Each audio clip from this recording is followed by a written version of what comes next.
The world is coming undone. Imperial flags reign across the galaxy. Can you be trusted without your shackles? Let's just get this over with, shall we? We've a mission for you. A major weapons test is imminent. We need to know how to destroy it. If you're really doing this, I want to help. Good. Good. I've been recruiting for the rebellion for a long time. We destroyed our home. I fight the Empire now. I fear nothing. All is as the Force wills it. The captain says you are a friend. I will not kill you. Thanks. There isn't much time. Every day they grow stronger.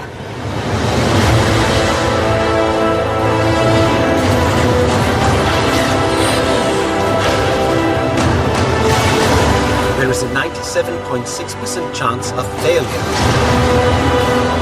He means well.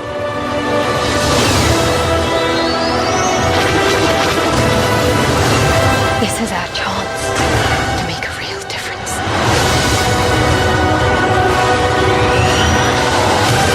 Are you with me? All the way.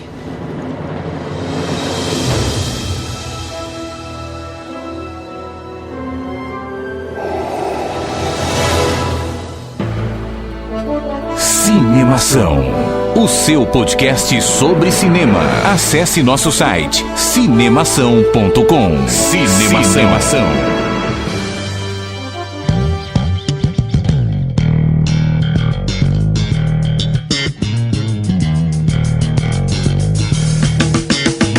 Seja bem-vindo ao podcast Cinemação número 211. Eu sou Rafael Arinelli e se antes os Jedi eram fodões, que nos curvemos agora diante as mulheres, hein? Ah, isso aí, segundo filme já, né?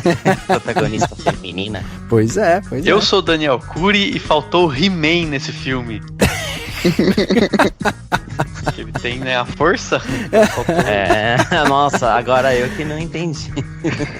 Ué, ele tem a força. É verdade.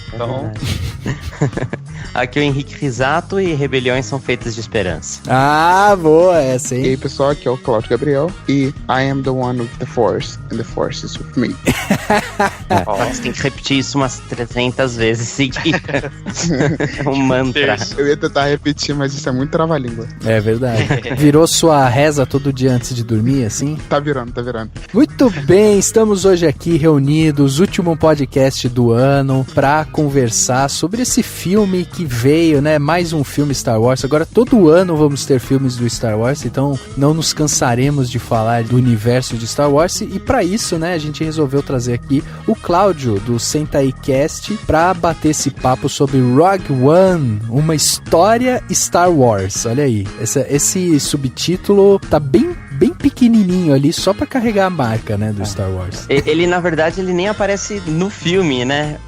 O subtítulo. É só pro povo que tá indo ao cinema ter certeza que se trata de Star Wars. Mas o filme, só Rogue One. Exatamente. E aí, nesse papo aqui que a gente vai ter, né, a gente vai posicionar onde esse filme se encontra aí dentro da cronologia do Star Wars, né, como é que ele se encaixa diante de todos os outros filmes que já saíram, e vamos também aqui debater o filme com spoilers, então esteja preparado você que está aí escutando e sabe que a gente vai analisar o filme aqui, as atuações, a direção, tudo que envolve, né, o contexto do filme a gente vai falar, então esteja preparado para tomar spoiler na cara. Então se você não viu o filme, recomendamos que você escute os últimos podcasts que a gente fez durante o ano inteiro, né, Dani? Ah, sim, com certeza, porque tem podcast de tudo que você imaginar, né, também, então... E um ano, né, Dani? Ano inteiro, né, meu? Em um ano inteiro. E pelo amor de Deus, Rogue One é legal. Assista, mesmo quem nunca viu Star Wars consegue entender, né? É, exatamente. É um filme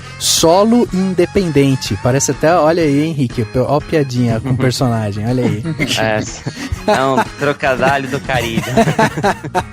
Vamos bater então esse papo sobre Rogue One logo depois do quadro Repercussão. Agora no Cinemação. Eu começo então. Repercussão. E eu me surpreendi com o filme. Repercutindo o que rolou durante a semana. Repercussão.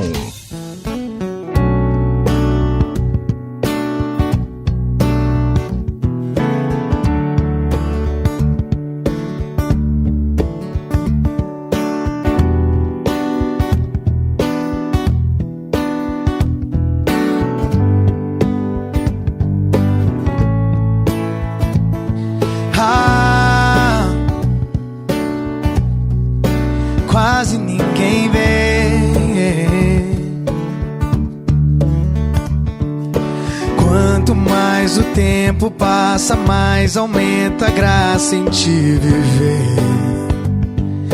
Dani, final do ano, finalmente encerramos o ano de 2016 com o ano completo, hein, Dani? A gente não teve uma falha de episódios esse ano, hein? Não, esse ano foi sensacional, cara. Deu tudo certo, a gente só cresceu, teve um monte de convidado legal, um monte de episódio imperdível, assim, foi muito legal. Foi muito legal, teve várias entrevistas que a gente fez esse ano que a gente nem acreditava que poderia fazer, a gente fez, né? Então foi muito enriquecedor mesmo. Pro ano que vem já estamos preparando novidades, vamos ter algumas coisinhas novas no podcast e tal, então vai ser bem bacana. E por isso, né, Dani, as pessoas que nos acompanham têm que entrar em contato com a gente, mandar suas sugestões e tal, porque esse é o momento delas falarem o que elas querem ouvir ou não ouvir no podcast 2017, né? Então, como é que elas fazem isso? É só mandar um e-mail para contato@cinemação.com. Aproveita que a gente vai ter um período agora de férias, né? O Rafa depois vai falar isso em mais detalhes, mas a gente vai ter um período que a gente vai poder receber muitos e-mails, analisar, estudar. Então, fala o que você quer, o que você acha que não pode faltar em 2017 no nosso podcast, no e-mail contato@cinemação.com ou no Facebook, no Twitter ou no Instagram em Cinemação, sempre @cinemação, no youtube.com/cinemação, dá pra comentar lá, a gente também acompanha os comentários, e obviamente no site cinemação.com, que tem espaço para comentário, então você pode entrar no podcast ou em qualquer outra crítica, em qualquer outro lugar, a gente acompanha tudo e coloca o seu comentário sobre o que você quiser, sobre o filme específico, sobre qualquer coisa, inclusive sobre o podcast. E se quiser ouvir a gente de um jeito um pouquinho diferente, vai lá na radioinverso.com, é uma web rádio sensacional que exibe o podcast toda sexta-feira às 22 horas, coloca a reprise desse podcast que passou na sexta no domingo ao meio-dia, e também agora tem vários spots de notícias e de comentários de cinema durante a programação da rádio toda com a gente, né, Rafa? A gente tá falando na Rádio Inverso em vários momentos, alguns spots, alguns rápidos comentários, é 1 minuto de cinema aí entre um programa e outro, entre uma atração e outra da web rádio. E claro, se você tá ouvindo a gente no SoundCloud ou no iTunes, não esquece de clicar em curtir, de clicar nas notinhas do iTunes que você dá uma nota pro podcast, porque isso é muito importante pra gente. E como o Dani falou, né, é importante a gente frisar aqui que a gente vai entrar agora no período de férias, esse é o último podcast do ano, então a gente para agora e a gente deve voltar no começo de fevereiro, mais especificamente lá pelo dia 10 de fevereiro, né, primeira semana completa, né, de fevereiro, a gente vai estar de volta com o nosso podcast, e aí a gente tem janeiro inteiro para programar, para vir, para conversar com vocês,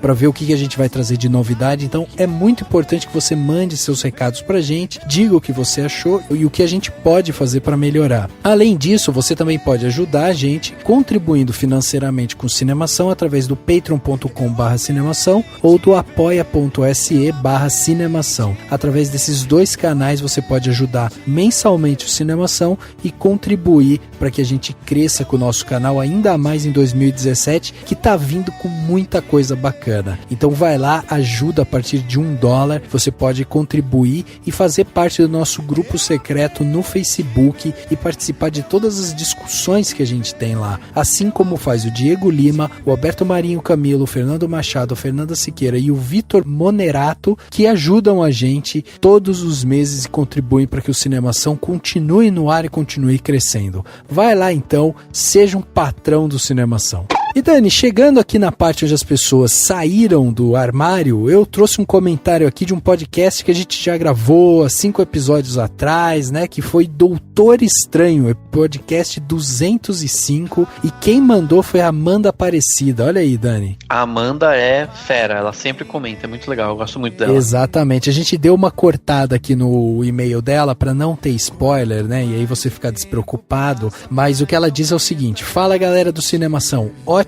cast. Doutor Estranho é um filme realmente bom e fiquei impressionada com os efeitos especiais, mesmo não tendo visto no IMAX, que deve ser ainda melhor. Realmente, né, Dust? IMAX deve ser animal. E os efeitos devem ser prestigiados no próximo Oscar, a gente acha, né? Vamos ver. Logo a gente começa a ver pipocando os indicados, como é que vai ser, né? Exatamente. E ela continua: assistindo ao filme, eu fiquei com a impressão de que, apesar de Benedict Cumberbatch ser uma grande escolha para o protagonista, no início do filme, quando o personagem ainda era exageradamente orgulhoso, eu vi muito do personagem do Sherlock, da série BBC, também interpretado pelo Benedict Cumberbatch. Muitos dos trejeitos do Doutor Estranho, enquanto médico, eram os mesmos do Sherlock, mas isso não me incomodou no filme. É aquele lance, né, Dani, que a gente até comentou no podcast, ele é um ótimo ator, mas ele meio que tá se especializando em fazer personagens muito inteligentes e que tem um certo ego aflorado, assim, né? Sim. Pelo menos ele manda bem fazendo isso, né? E aí a Amanda fala: esse filme traz várias referências de Sherlock, Homem-Formiga, e lembrei muito do filme A Origem, no Inception, quando começam a alterar a realidade durante as lutas e a cidade começa a se comportar como um grande quebra-cabeça. O filme Doutor Estranho é basicamente um filme de origem, mas muito bem feito, que aposta em mais humor, grandes nomes no elenco e nos efeitos visuais para se destacar nas telonas. É isso aí, a Amanda fez um resumo aqui do que a gente discutiu também no podcast. Óbvio que a gente foi mais a fundo em várias coisas aqui, mas é esse o sentimento, assim. Doutor Estranho foi uma grata surpresa da Marvel e veio pra gente, e eu acho que a gente vai se afeiçoar ainda mais por esse personagem conforme ele for aparecendo nos outros filmes, né? Exatamente, eu acho que sim. Eu confesso que o Doutor Estranho é um filme que dá, assim, eu gostei, mas não me conquistou tanto, assim. Talvez numa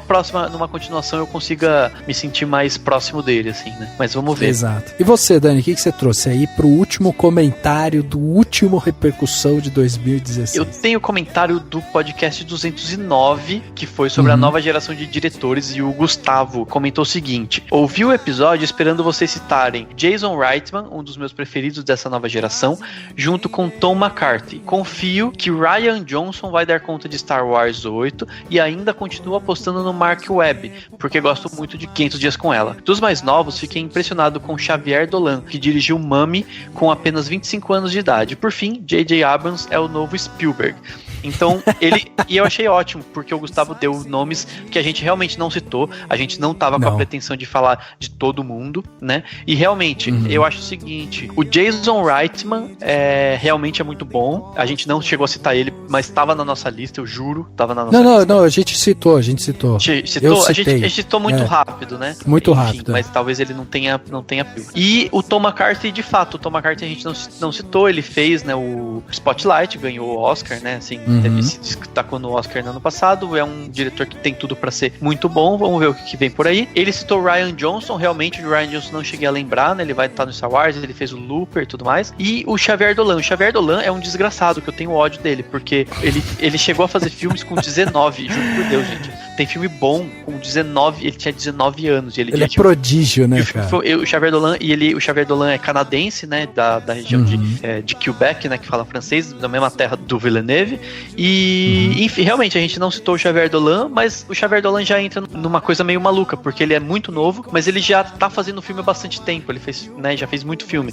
E ele é de uma galera que faz uns filmes bem menores, bem mais independentes, bem baratos, bem mais bem indies mesmo. Então, confesso que faltou citar. E, cara, J.J. Abrams nem é nova geração, J.J. Abrams já entrou pra história, então acho que talvez não coubesse ao episódio, mas eu tô tentando justificar, e de qualquer forma eu agradeço muito o comentário do Gustavo, gostei bastante. bastante. Sim, é que o J.J. tem 50 anos ainda, né? E, ele falou que ele é o novo Spielberg. E pior que ele, não é que ele lembra, tipo, fisicamente. Ele tem tudo a ver com o Spielberg, né? Eles são amigos e tal. E assim, realmente, ele nem é nova geração, ele já é a geração mesmo atual. Ele já tá. Exato. Já entrou de alguma forma pra. Tipo, na geração dele, ele já é importante. Ele já inspira a nova geração, né? Já inspira a nova geração, com certeza. E Dani, eu acho que a gente precisa ir lá pro Canadá beber dessa água do Javier Dolan e do Denis Villeneuve, viu? Porque, pelo amor de Deus, o que acontece nessa terra os lá? Caras são bons, os caras são bons. Eu amei te ver.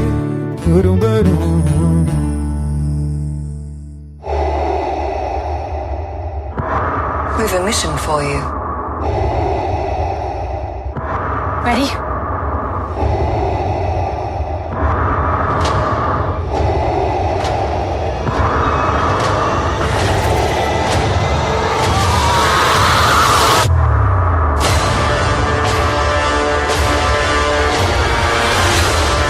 May the Force be with us.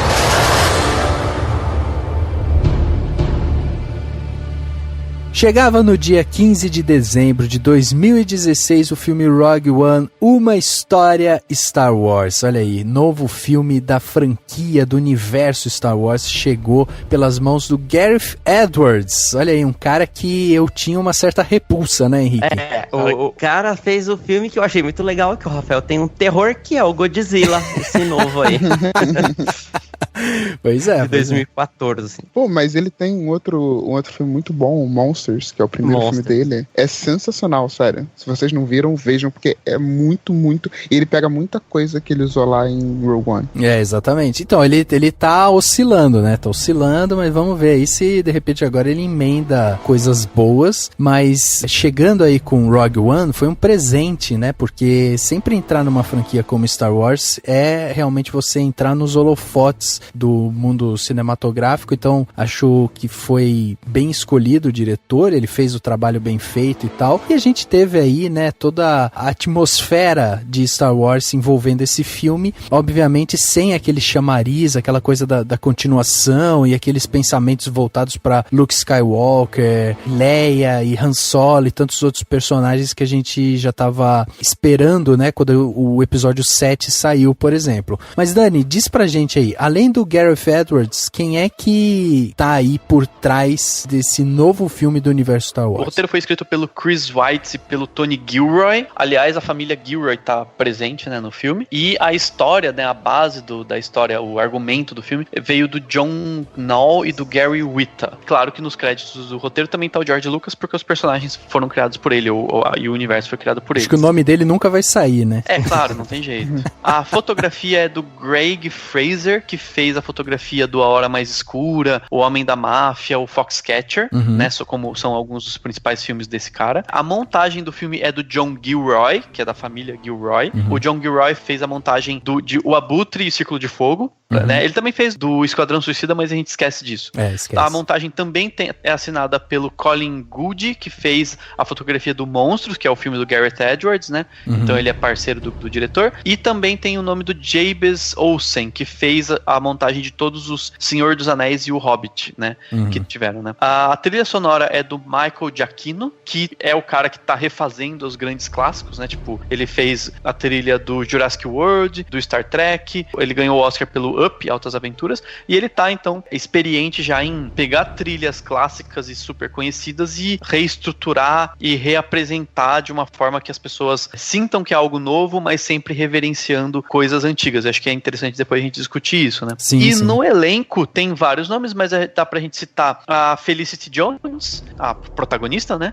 O Diego Luna, o Alan Tudyk, que na verdade tá só com a voz dele no robô, né? No K2SO, o Donnie Yen, o Ben Mendelsohn, o Forrest Whitaker, Riz Ahmed, Mads Mikkelsen e o James Earl Jones. Tem vários nomes, mas eu quis citar o James Earl Jones, que também tá só com voz, mas pelo amor de Deus, é o James Earl Jones, que já entrou pra história do cinema, então tem que citar o nome dele. Sim, ele é importante porque ele é o Mufasa. Exatamente. Ele é o Mufasa. Ele faz o Mufasa no filme. Mas quase ninguém vê o Rei Leão legendado no Brasil, né? Então a gente não se lembra disso. E Dani, como sempre, né, eu volto a fazer aqui o asterisco do Neil Goldbold, que é o supervisor, né, o diretor ali de efeitos especiais, porque esse filme também merece ter esse destaque, porque é um filme que se baseia bastante também nos efeitos, né, óbvio, e nesse filme em especial a gente tem algumas coisinhas novas, né, que a gente até vai falar aqui, mas que ele também estava bastante envolvido. E o Neil Goldbold, né, ele já esteve envolvido, por exemplo, no filme do Perdido em Marte, o próprio Kingsman, né, que em 2014 e 2015, esses dois filmes, né, também tiveram um chamariz bem grande para essa parte de efeitos. Então é importante também porque sempre a gente fala sobre efeitos, a gente pensa naquele carinha que tá subindo as escadas ali do Oscar para receber o Oscar de melhor efeito, né? Então, por exemplo, o Neil, no caso, é o supervisor, e como Star Wars sempre brinca com isso, fica legal aqui a gente deixar esse destaque desse profissional. E aí a pergunta que eu faço para vocês é: devemos colocar dentro do elenco nossa querida Carrie Fisher?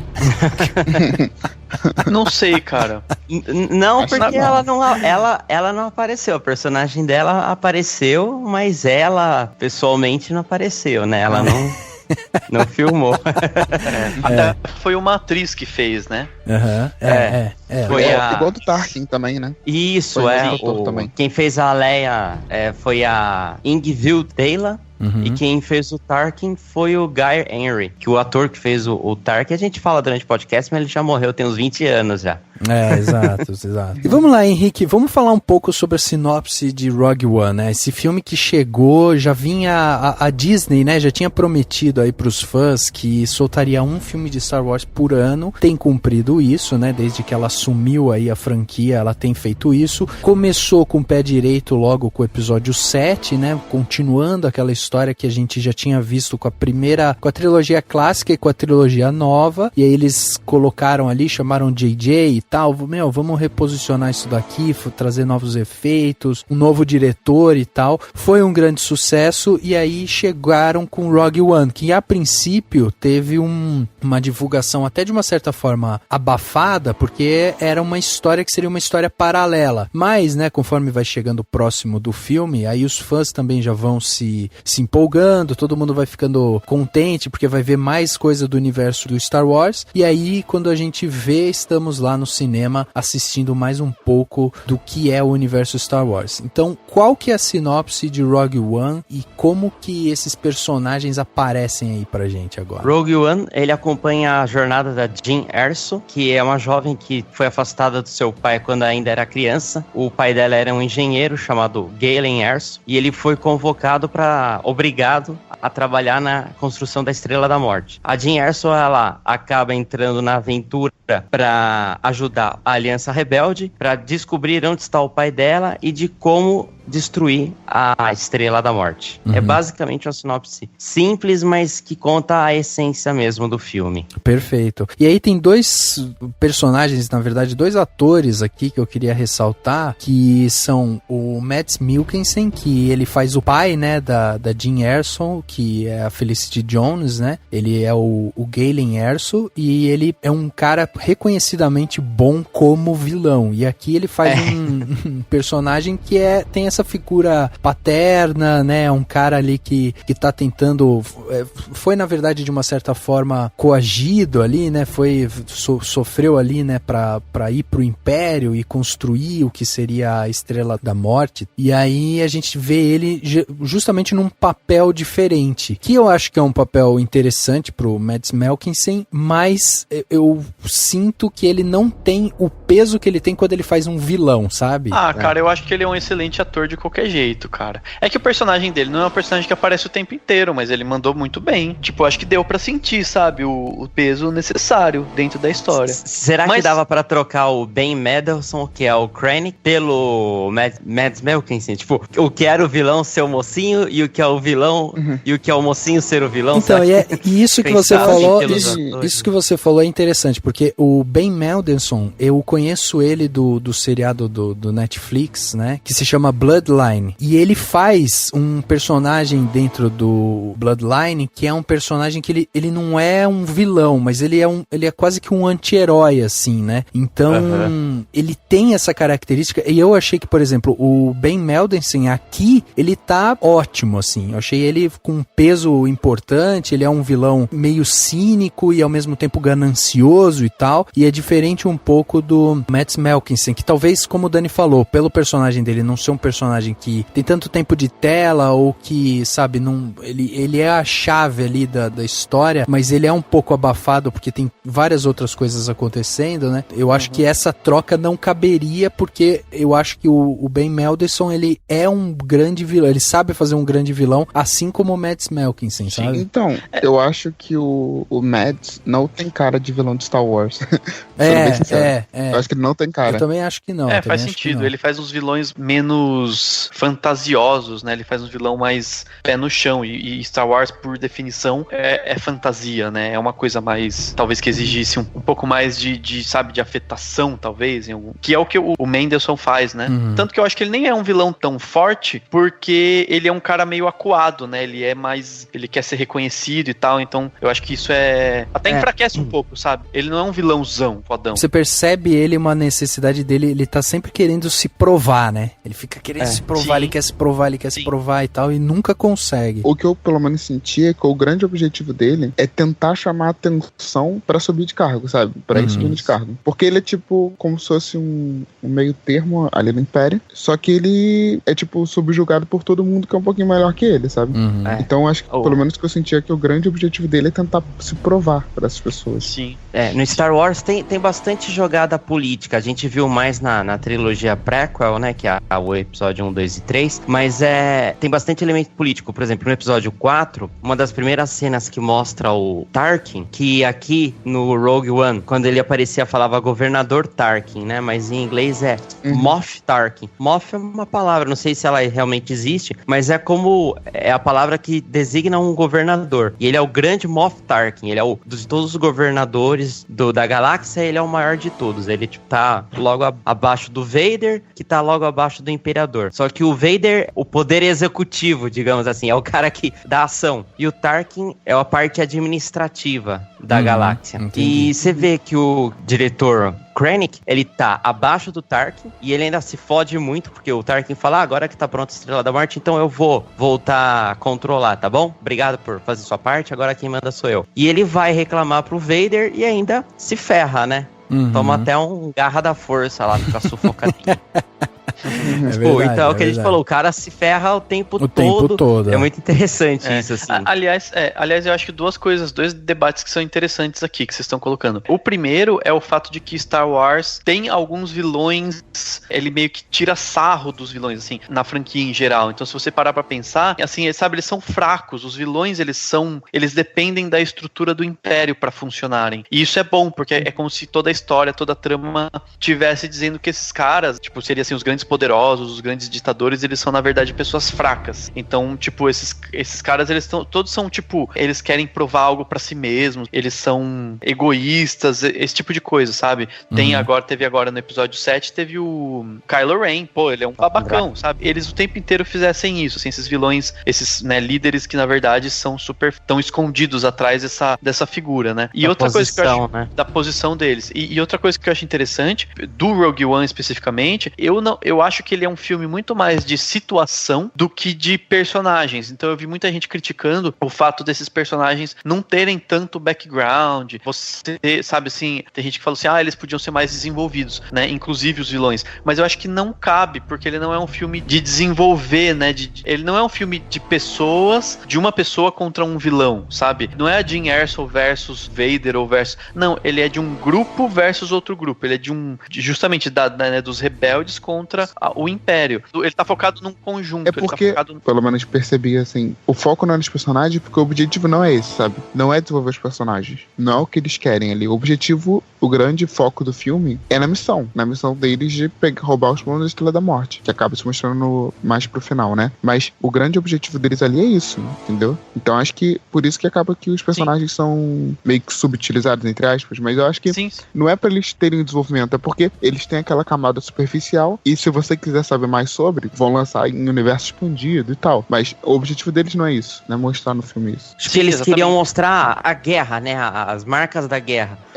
O tudo que a gente tem muita ideia, né? É Guerra nas Estrelas, mas a gente vê muita aventura e tal. Esse filme, pela pegada do Gareth Edwards, e a gente viu até no Godzilla que tem um pouco das missões dos soldados lá, tudo mais, até o personagem principal do Godzilla era um soldado. Você vê que o cara, ele sabe, e mesmo assistindo Monsters, você vê que ele é um cara que gosta do gênero guerra, e isso que foi legal ele trazer pro Rogue One. Você vê, mesmo a Aliança Rebelde tem uma burocracia. Quando a Jean vai falar pra eles irem lá pro planeta Scarif, pra eles roubarem os planos, eles não concordam, porque eles ficam, não, mas isso é perigoso, tal. Tanto é que eles vão camuflados, né? Daí o nome Rogue One, que é o nome do esquadrão, e no Brasil eles traduziam como Esquadrão Desordeiro. E que é isso, o que é um Rogue? Rogue pode ser traduzido como ladino também. Então, essa foi a ideia, de mostrar a guerra de duas facções. Os personagens, eles estão naquele contexto, mas realmente não é a história da família Skywalker, por exemplo, se acompanha a jornada da Anakin, do Luke, que é os episódios. Esse não, ele é mais genérico, digamos assim. Eu entendo isso que vocês estão falando, eu até acho que Rogue One, ele é, de todos os filmes de Star Wars até hoje, ele é o mais filme de guerra que a gente tem na história, assim, porque os outros, eles são muito mais políticos. Adulto, né? Sim, e o mais adulto, menos aventura. Exatamente. Menos aventura, mais ação. Eu não acho mais adulto, porque eu acho Vingança do Sith um pouco mais adulto, um pouco mais pesado.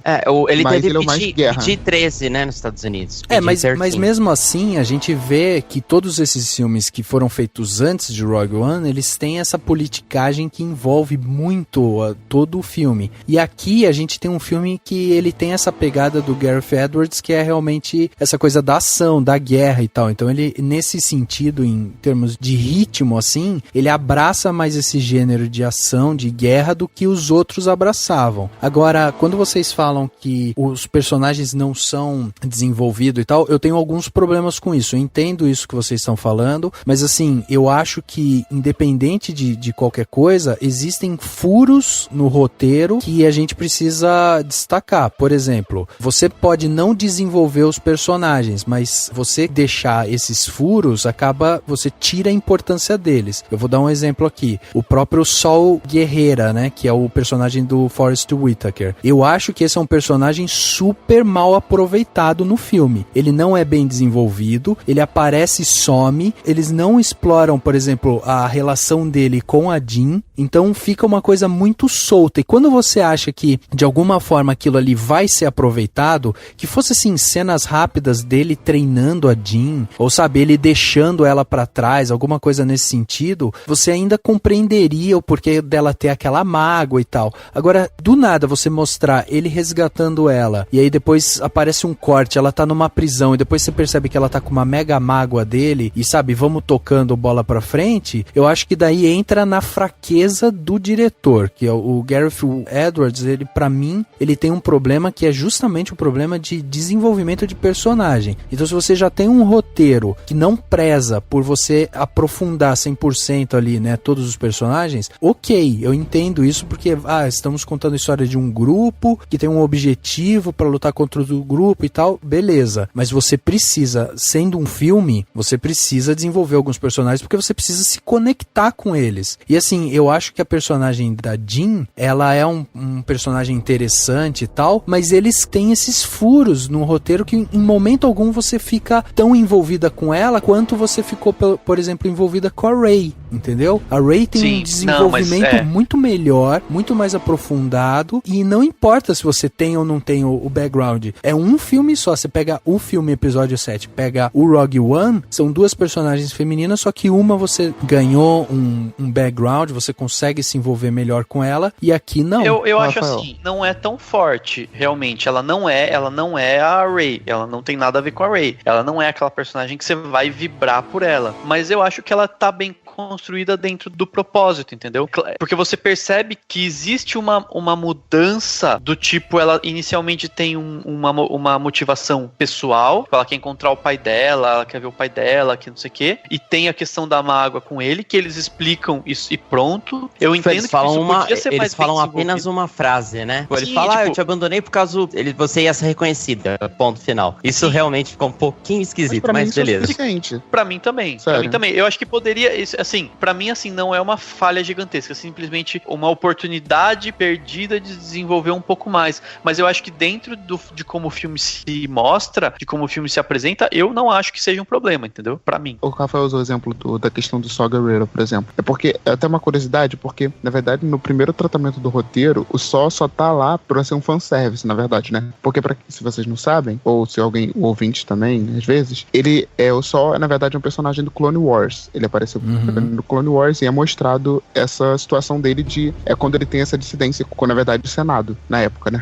Quando ele se mostra mega rebelde e aí ele acaba fugindo. Então ele, na verdade, foi pra isso. E pra mim, o Saw, ele só tá ali pra catapultar a Jean. Ele tá ali pra mostrar qual o objetivo, entendeu? Pra mim, tipo, o grande foco naquele momento é só a questão da cidade sendo destruída e você dá uma motivação maior pros rebeldes depois irem lá em Scarif. Pra mim, a grande questão é essa ali. O que você falou da questão achar a Jean meio mal desenvolvida. Na verdade, eu acho que, como eu falei antes, o importante é a missão. Eu acho que os personagens, eles são descartáveis, sabe? Tanto que, no final, todo mundo morre, porque eles são realmente descartáveis. Eles estão ali numa missão que eles têm certeza que praticamente não tem chance de sobreviver. Então, o importante ali não é você se afeiçoar aos personagens, porque você sabe que provavelmente todo mundo vai morrer ali. Desde o início do filme, você meio que sente isso. Quando tem aquela hora que eles vão pra missão, dá pra sentir que vai dar uma merda muito grande. Mas, Cláudio, aí eu acho que esse é um problema, porque assim, todo o filme, ele é feito de uma história que envolve personagens e você precisa se conectar com esses personagens. Assim, é a conexão emocional que faz com que você sinta a tensão ali, sabe? De cada personagem, que você sinta a aflição deles e tal. E você não sentiu conexão, Rafa? Então, eu acho que tem alguns personagens que você tem conexão, eles são desenvolvidos, mas de uma forma muito rasa, mas eu acho que, por exemplo, a Jean em especial, que é o carro-chefe, que ela é o fio condutor, é ela que te pega pela mão e te conduz por toda a história, eu acho que, assim, faltou desenvolvimento pra ela. Ela virar e falar assim, cadê seu pai? Eu acho que pra mim, eu sempre penso que ele tá morto, sabe? Ela pegar e falar isso, tipo, o fato dela ter essa relação mal desenvolvida com o Saw Gerrera aí, fica tudo meio assim, mal desenvolvido, e daí, quando ela pega e fala, não, agora eu vou abraçar a causa e vou lutar pelo meu pai e tal, eu não comprei a ideia dela, entendeu? Me pareceu mais assim, ok, ela tá ali, ela precisa estar ali e pronto, sabe? The Empire's building a weapon capable of destroying an entire planet. We have to capture the plans if there's any hope of destroying it. How many do I need? Make 10 men feel like 100. Welcome to Rogue One. If the Empire has this kind of power, what chance do we have? We have hope. Rebellions are built on hope.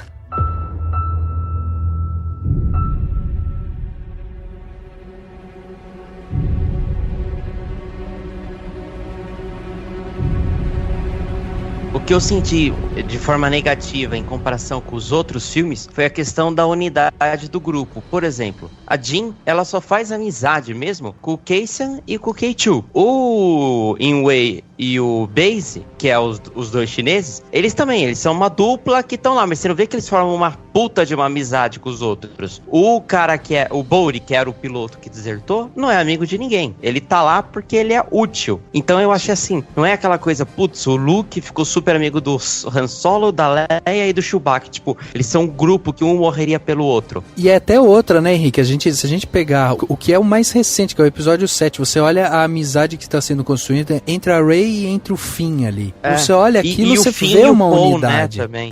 Exatamente. Nesses não. Eu não sei se o diretor fez de propósito do tipo, eles não têm tempo pra ser amigos. A missão é mais importante. Mas ou eu se acho que o Rafa falou, se o diretor não sabe causar essa integração. Mas eles não morrem por eles morrem pela causa. Sim. Entendeu? Todos de alguma maneira têm uma grande causa. Eu acho que isso é o mais bonito. Não, Dani, não. Ele é essencialmente político. Não é político. político, Dani. Os dois japoneses... Lógico que não, os dois japoneses vão ali pra ajudar, porque eles ficaram compadecidos com a Jean. Em momento algum eles pegam e falam, nossa, temos que ir lá pegar a planta realmente pra lutar pelos rebeldes e tal. Eles não falam isso. Eram porque eles eram religiosos de alguma maneira. Claro que isso não se aprofunda. E eu acho que de novo, não se aprofunda. Não se aprofunda na história deles, Rafa. Mas a partir do momento em que você tem eles como grandes amigos, o outro personagem que é cego, como um cara super religioso, né? Seria o equivalente a uma religião. O que acontece? A força, ela é uma religião. E o Império, os ditadores, né, essa ditadura, vamos dizer, para usar a linguagem do mundo real, que tá dominando a galáxia, eles impedem essa prática, eles impedem essa força como prática religiosa, quase, né, como uma coisa ditatorial mesmo, forçada. Então, a partir do momento em que eles são quase que párias da sociedade, num cantinho lá, simplesmente praticando isso, eles são uma força de resistência, que encontra a oportunidade de se juntar a essa equipe, entendeu? E a partir desse momento, você tem pessoas que têm uma crença, eles acreditam na resistência, eles acreditam na chamada revolução, que seja, entendeu? É um filme político pra caramba, tipo, a Jean Erso podia ser a Dilma, entendeu? A Dilma não, eu não acho, Dani, eu acho completamente oposto, eu acho que não é um filme nem um pouco político, eu acho que ele não é nem um pouco, eu não acho nem um pouco. Lembra, Rafa, presta atenção, lembra quando ela chega pra conversar com o Saul Guerreira, e ele fala assim, como você consegue viver olhando pra bandeira do Império? E ela fala assim, é só não olhar pra cima. É um sentimento político que muita gente tem. No Brasil, hoje, tem um monte de gente falando assim, vamos voltar à ditadura militar, entendeu? Porque é uma pessoa que não se preocupa com o todo, ela se preocupa com o próprio nariz, do tipo, eu tô vivendo a minha vida em paz, tanto faz se o governo é uma ditadura militar ou não, entendeu? Isso faz o filme ser muito mais político do que praticamente todos os outros Star Wars. Dani, mas você tá contradizendo um negócio que a gente acabou de dizer. A gente, quando começou a conversar aqui, a gente concordou, nós quatro, que esse é um filme muito mais aventuresco, muito mais de ação do que político. Não, a gente falou isso aqui. Não, ele é muito mais de ação do que aventuresco. E aí agora você tá falando que ele é político, não faz sentido. Sim, claro, ele é de ação política, ele é um filme de guerra. Quando o Dani fala de guerra política. Deixa eu intermediar. Quando o Dani fala político, não é que ele é essencialmente político, como os outros episódios que tinha o Senado. Ele quer dizer que a ideia é política, de uma guerra. Não que o filme não seja de ação. Ele é um filme de ação. Eu acho até mais do que de aventura. Aventura eu acho que são filmes mais leves, aventurescos mesmo. Esse filme é mais bélico. Ele tem a ação, mas não uma forma aventuresca. Ele tem uma ação, cenas de ação, mas bélica, de luta. Ele é muito mais os resgates do soldado Ryan do que um Transformers, né? Entendeu? Os dois têm lutas, mas um é uma puta de uma guerra, Segunda Guerra Mundial, e o outro é a aventura dos robôs, dos Jedi, É isso que o Dani tá tentando falar. Vocês estão confundindo filme político com filme com políticos. Não é House of Cards. Não é um filme que tem o senador Palpatine no caralho da porra do negócio que eles fazem, aquele monte de gente reunida. Não é filme que tem um cara mandando... Não é isso, né? Que fala de comércio entre galáxias. Não é isso. Os outros têm isso. Esse não. Mas ele é um filme político no sentido político, da raiz do político, que é da sociedade em relação a uma ditadura, enfim, a alguém que domina essa sociedade, entendeu? E nisso esse filme, ele é muito... Talvez ele não seja mais do que todos, mas ele é como toda a franquia Star Wars, entendeu? Sim, então, eu concordo com isso. Eu concordo que esse filme, ele tem essa parte política, porque o Star Wars, ele é pautado nisso, nessa questão política de dois lados, sabe? Direita, esquerda, império e rebelião e tal. A gente tem isso. Ele tem aqui, mas esse filme, ele tem muito mais a parte de ação, muito mais a parte de guerra. Inclusive, trouxeram um diretor que foca mais nisso, e quando o Henrique fala da unidade da equipe, eu concordo com ele, que não existe uma unidade, e aí eu discordo quando vocês falam, eles vão lá porque eles têm uma causa e não sei o que e tal. Pra mim, a cena-chave é a Jean, junto com os conselheiros lá, falando que eles precisam ir lá pra tentar pegar a planta e não sei o que e tal, e todo mundo se refuta aí, e o Capitão Kaysen vira e fala assim, nós acreditamos em você, Jean. Ele não fala, a gente tem a causa por trás e tal, mas a gente tá acreditando em você, no que você tá falando. Ali, eu acho que, tipo, eles tentam de alguma forma, vamos tentar criar aqui uma unidade e tal, mas eu também acho que é muito mal desenvolvido, que é arranhado isso, entendeu? Eles não conseguem fazer com que a gente sinta essa unidade. O fato de 2 minutos atrás o Kaysen tá com a arma apontada pra cabeça do pai da Jean, e aí depois ele fala que ele acredita nela, acredita ali e tal, na causa, tudo isso pra mim acaba sendo uma coisa, vai atropelando a outra, entendeu? É um filme com muita coisa. Essa parte que eles se juntam, eu concordo que podia ser desenvolvida de uma maneira melhor. Mas você concorda que ele falou, Cassian no começo fala pra ela, ele fala assim, rebeliões são construídas com esperança. E aí ela vai lá e fala pra todo mundo a frase que ela aprendeu com ele. Então, sutilmente, claro que poderia ser melhor desenvolvido, mas sutilmente é como se eles estivessem criando uma relação, entendeu? Uma relação na qual ele resolveu ajudá-la, né? A partir do momento que ele viu que ela entendeu o que ele tinha dito, né? Sim, e que ela viu o que o pai dela tava fazendo. O pai dela deu a vida por uma causa. Tipo, ele construiu a Estrela da Morte, colocou uma falha lá e tentou passar essa mensagem pros rebeldes conseguirem destruir a Estrela da Morte, entendeu? E tem a questão também de como essas rebeliões, essas rebeldes se constroem de maneira, em forma de equipe, cada um fazendo a sua parte. Então, quando a gente vê os primeiros filmes do Star Wars, o episódio 4 e 5, e o 6 também, né, claro, você tá vendo meio que os líderes, né, a liderança dessa rebelião, mas toda a rebelião, todo grupo que se coloca contra um governo, contra o que quer que seja, um império ditatorial e tal, tudo isso depende de pequenos trabalhos, de pequenas formiguinhas que estão lá tentando descobrir coisas, e esse filme é basicamente isso, é mostrar como que, para que tudo aquilo grandioso acontecesse, você precisou de uma coisa pequena, tipo, gente tentando fazer uma diferença, o cara que foi lá pegar uma informação, eles são as formiguinhas, e que se perdem, e esse filme é uma forma de você valorizar esses pequenos caras. Por isso que eu compadeço disso que você tá falando, concordo com absolutamente isso que você tá falando, e por isso que eu acho que o grande falha do filme é justamente você não dar esse espaço pra você se aprofundar nesses personagens, porque era um momento de você dar essa profundidade, você dar essa importância pra esses personagens que são essas formiguinhas que fazem com que a máquina funcione ali por trás, entendeu? Aí você se sentir mais compadecido com a dor da Jean, você se sentir como o Galen Erso foi realmente chantageado e como ele tá ali, sabe, sofrendo por ele tá fazendo aquilo e tal. Então, assim, pra mim era esse o momento que era pra eu ver justamente a engrenagem disso. Era o momento, era o filme que eu esperava ver, o peso, a mão do Império justamente no povo e como que esse povo ele se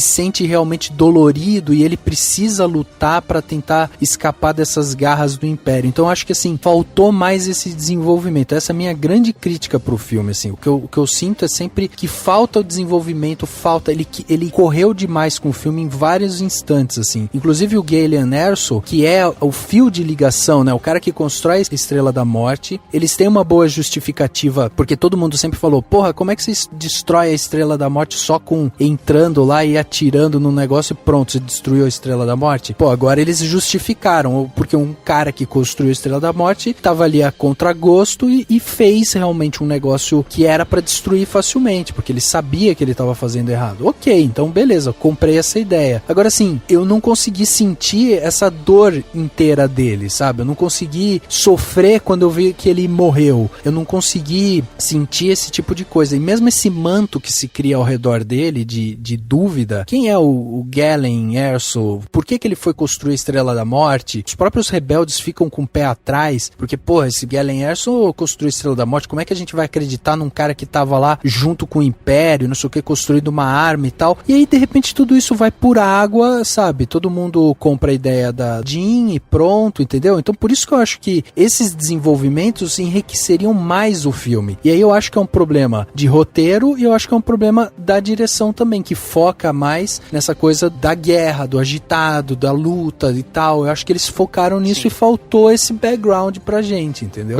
A grande questão do filme é que o filme tenta se pegar nessa base de soldados, dos personagens menores. E essa é a grande questão, porque numa guerra, esses personagens menores, esses soldados, eles são facilmente mortos. Eles não estão protegidos. Eles que vão pro campo de batalha. Por isso que você não precisa saber muito sobre eles. Você tem que entender que eles estão ali com esse objetivo. Por isso que, pelo menos foi o que eu senti, né? Eu não sei também se foi o objetivo isso, mas naquele momento final, na destruição de Scarif, você fica triste que um deles vai morrer. Você não você não fica triste, mas você fica tipo assim, caraca, é complicado isso, né? Tipo, acho que pelo menos eu senti que tipo, o objetivo é passar o que aquela guerra tá fazendo nas pessoas, entendeu? Aquela guerra tem uma força gigante em Jeddah, quando destrói todo mundo, mata uma população que vivia lá naquela cidade. E tipo, tudo por causa do Saw Gerrera, que tava um pouquinho afastado, e eles destroem só com o objetivo de testar uma arma, entendeu? Sim. Pra mim, o objetivo é, tipo, essas pessoas menores que têm uma importância vital, como o Daniel falou, que elas são importantíssimas pra história toda acontecer de Star Wars, que você tem lá que eles conseguem pegar o plano pra tudo acontecer na trilogia clássica. Eu acho que o grande objetivo do filme é mostrar como esses personagens têm essa importância, mas eles não são importantes individualmente, eles são importantes com o objetivo que eles estão fazendo. Sim. Quando eu fui assistir o filme, dias antes, pensando, né, sobre o filme, eu imaginei que todo mundo ia morrer. E daí, durante o filme, eu já tinha certeza que todo mundo ia morrer, até pra justificar eles não serem mencionados e vistos nos filmes da trilogia clássica. Eu acho que a hora que a Estrela da Morte, ela já atira lá em Scarif, você já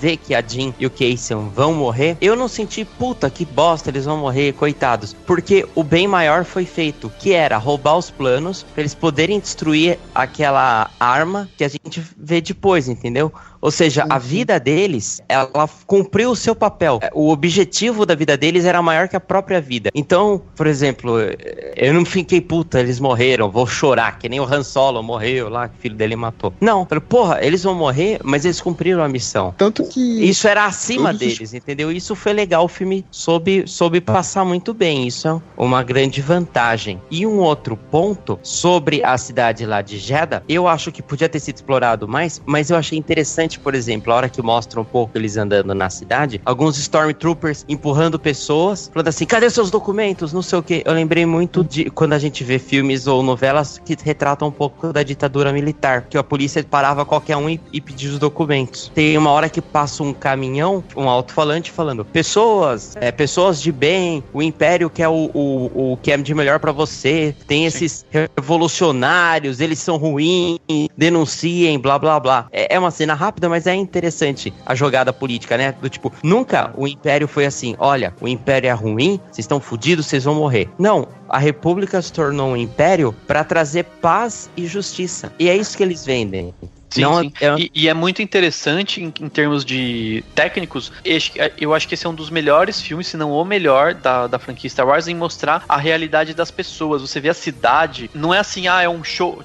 Antes era assim, é um show de ETs, né? Tem vários bizarrinhos.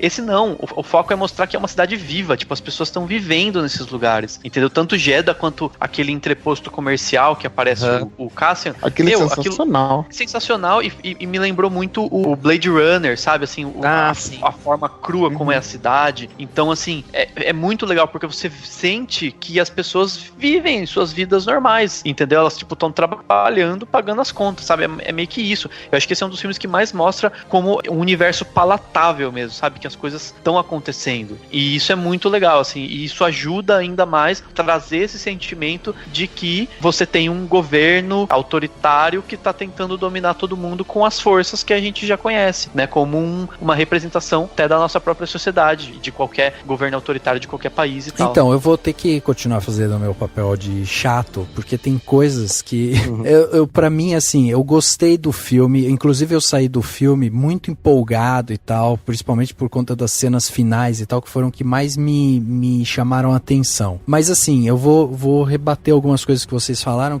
de sentimentos que eu tive. Quando eu vi que ia sair um filme de Rogue One, a sensação que eu tinha era justamente isso, que eu ia ver essa parte das formiguinhas, como o Dani falou aqui. Eu ia ter muito mais essa sensação de como que as coisas funcionam ali naquelas entranhas. Como eu falei, eu ia ver mais a mão do Império em cima. Eu acho que eles mostram o dia a dia, a comunidade viva, orgânica e tal, como o Dani falou, eu acho que mostram, mas eu acho que eles mostram de uma forma muito rasa também. E aí, o que mais me incomoda nesse filme, justamente como eles não conseguiram conseguiram trazer essa profundidade, essa comoção perante esses personagens, perante a situação e tal. Eu acho que esse que é o grande problema. Faltou ali emoção. Esse que é o meu problema com o filme. Eu vou dar um exemplo. Se a gente pega a cena onde ele destrói Jeddah, por exemplo, se você coloca ali frames, sabe, de segundos, mostrando a cidade sendo destruída, mostrando criança morrendo, mostrando mulher voando, mostrando o velho caindo. Se você mostra esse tipo de coisa, você já mostra o peso daquela arma e como você realmente dizimou um planeta inteiro, entendeu? E eles não fazem isso, levanta um tanto de pó e terra e pedra, e aí você olha e fala, ok, ele destruiu um planeta, sabe? Que era a tecnologia usada nos filmes antigos. Como que a gente via a Estrela da Morte destruindo os planetas antigos? Era um laser e aí o planeta virava uma purpurina, ele explodia e virava uma purpurina. Você não sofria por ninguém, né? Você não via ninguém. Não sofria. Você sabia o número. Bilhões morreu, foda-se. Exatamente. E aí o que eu acho que tá aqui, por exemplo, uma das falhas do filme, que eu digo que essa questão da profundidade é justamente isso, é com detalhes, sabe? Com minúcias. A hora que você tá fazendo o filme, que você presta atenção em cada detalhe dele. Que é isso, agora a gente tem a tecnologia para mostrar o laser entrando no planeta e dizimando o planeta inteiro. Aí eles pegam e fazem isso, só que levantam um tanto de pó e você não vê a população sofrendo com aquilo. Você tem assim, os Stormtroopers tentando cercar a cidade ali, entrando com os tanques e inibindo a população e tal, mas é isso, entendeu? É isso que ele me mostrou. Isso eu já imaginava, isso eu já sabia que o Império fazia, que é um governo totalitário, e a gente sabe que ele vai fazer isso, que ele vai colocar a mão dele ali, mas o que me falta seria esse lado humano mesmo, sabe? Isso que a gente vê de ver o detalhe ali. E aí é isso que a gente fala, quando a gente pega e fala, que nem o Henrique falou assim,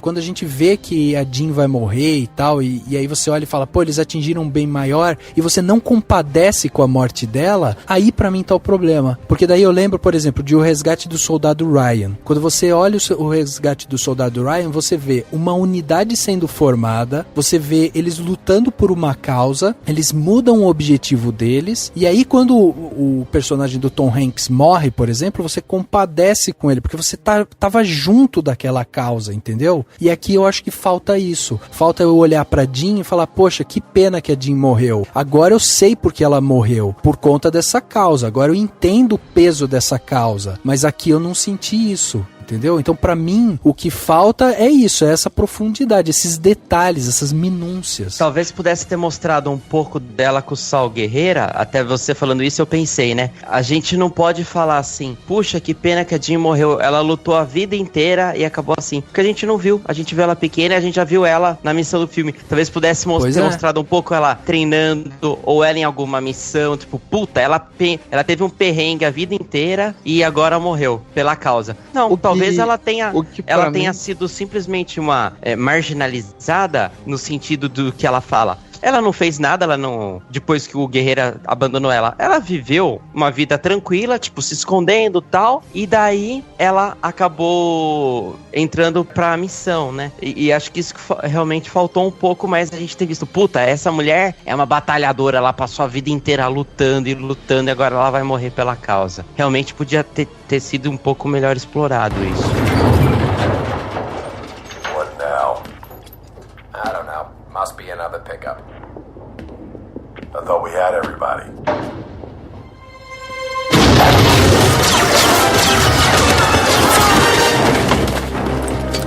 Okay, sir. Halleck!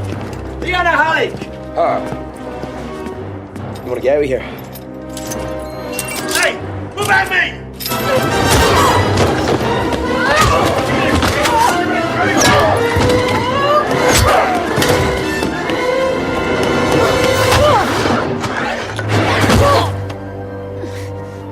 Congratulations. You are being rescued. Please do not resist.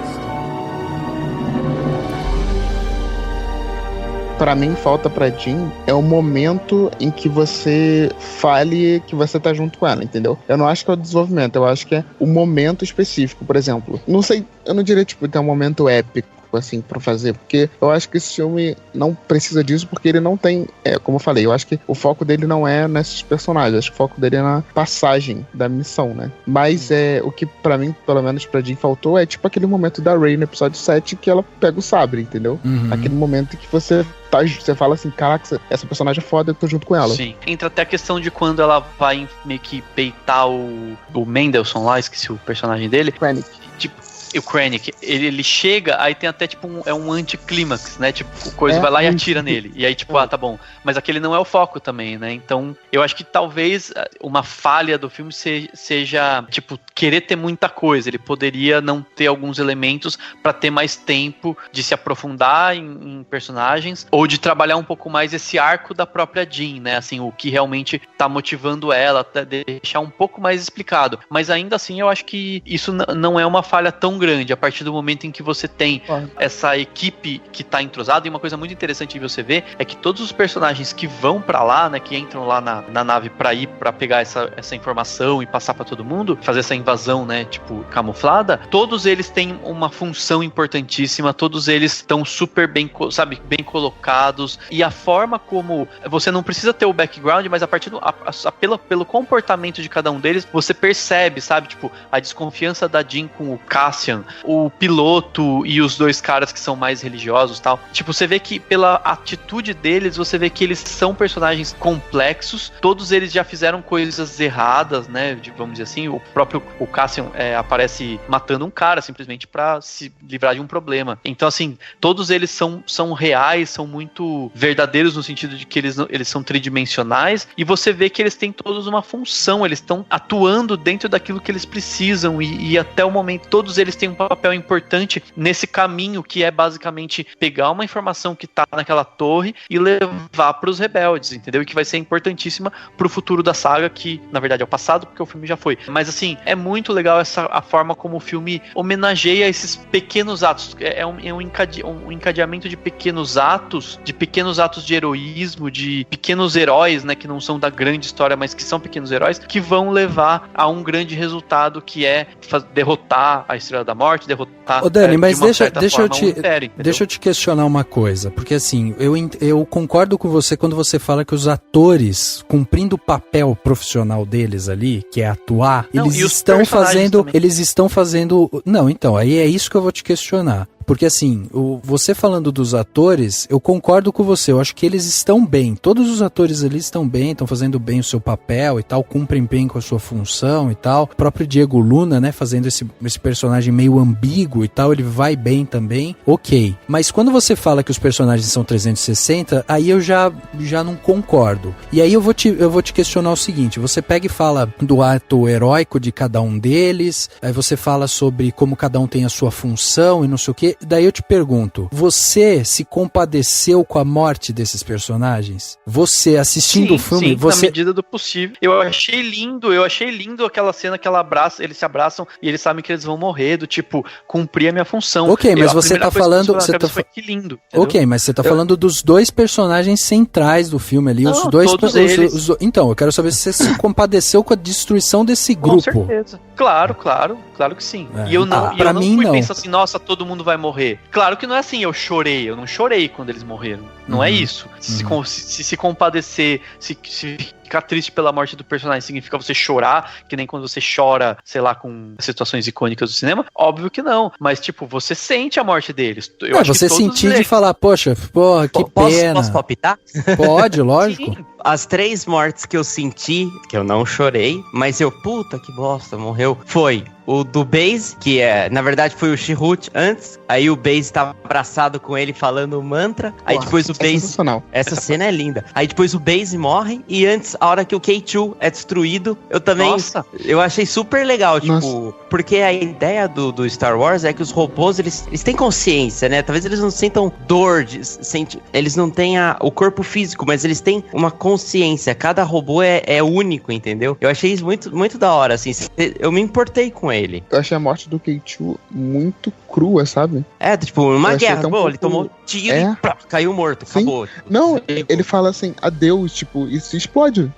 Eu achei isso, tipo, muito cru, sabe? Tipo, muito duro. Sim, tipo, e todos no sentido de sacrifício, né? Tipo, sim, todos eles morrem no sentido de, tipo, eu vou me sacrificar. Eu vou fazer isso porque eu preciso ligar o cabo na tomada. Eu preciso puxar a alavanca. Eu preciso bater nesse cara. Eu preciso segurar a porta até eles descobrirem a informação. Então, tipo, é todo mundo se sacrificando mesmo. Por um bem maior. Que o bem maior é levar essa porra dessa informação pros rebeldes conseguirem derrotar a Estrela da Morte, entendeu? E eu acho que não só a questão das informações, mas até a montagem do filme tá muito boa. Você vai cortando, me lembrou muito Star Trek nesse momento. Os últimos filmes de Star Trek tiveram muito disso, de várias coisas acontecendo ao mesmo tempo, uma montagem muito bem feita, e essa montagem muito bem feita vai fazendo você ficar tenso. Aí até a estrutura do planeta que eles estão lembrou um pouco Star Trek nesse sentido, e trouxe um pouquinho mais de tom aventuresco, mas ainda assim de ação, muito mais do que aquela aventura épica dos Star Wars clássicos. Mas é isso, sabe? E aí você vai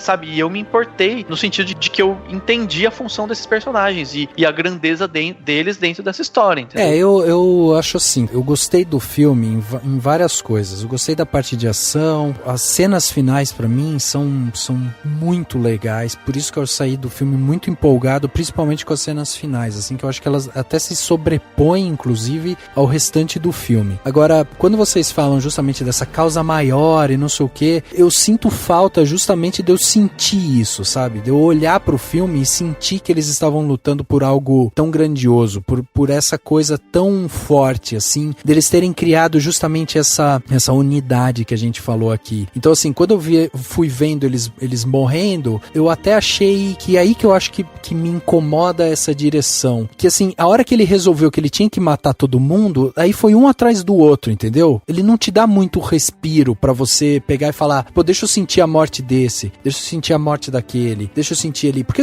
você vê, eu achei realmente mais comovente a morte do K2 mesmo, mas em seguida da morte do K2, você já tem a morte justamente do Baze, tem a morte do Chirrut e tal, em seguida e tal, então você já vai, então tá todo mundo morrendo, ok, tá todo mundo morrendo, então você vai meio que, sabe, vai meio que por inércia, assim, você vai, tá bom, tá todo mundo morrendo e pronto. Eu fiz até uma anotação, um parênteses pra falar isso no podcast, é meio que acontece nos Sete Homens no Destino, né? Aí um morre, outro morre, você acompanha o filme inteiro dos cowboys todos, aí um morre, outro morre, você fica, porra, quem que morreu mesmo, né? Quem que sobrou?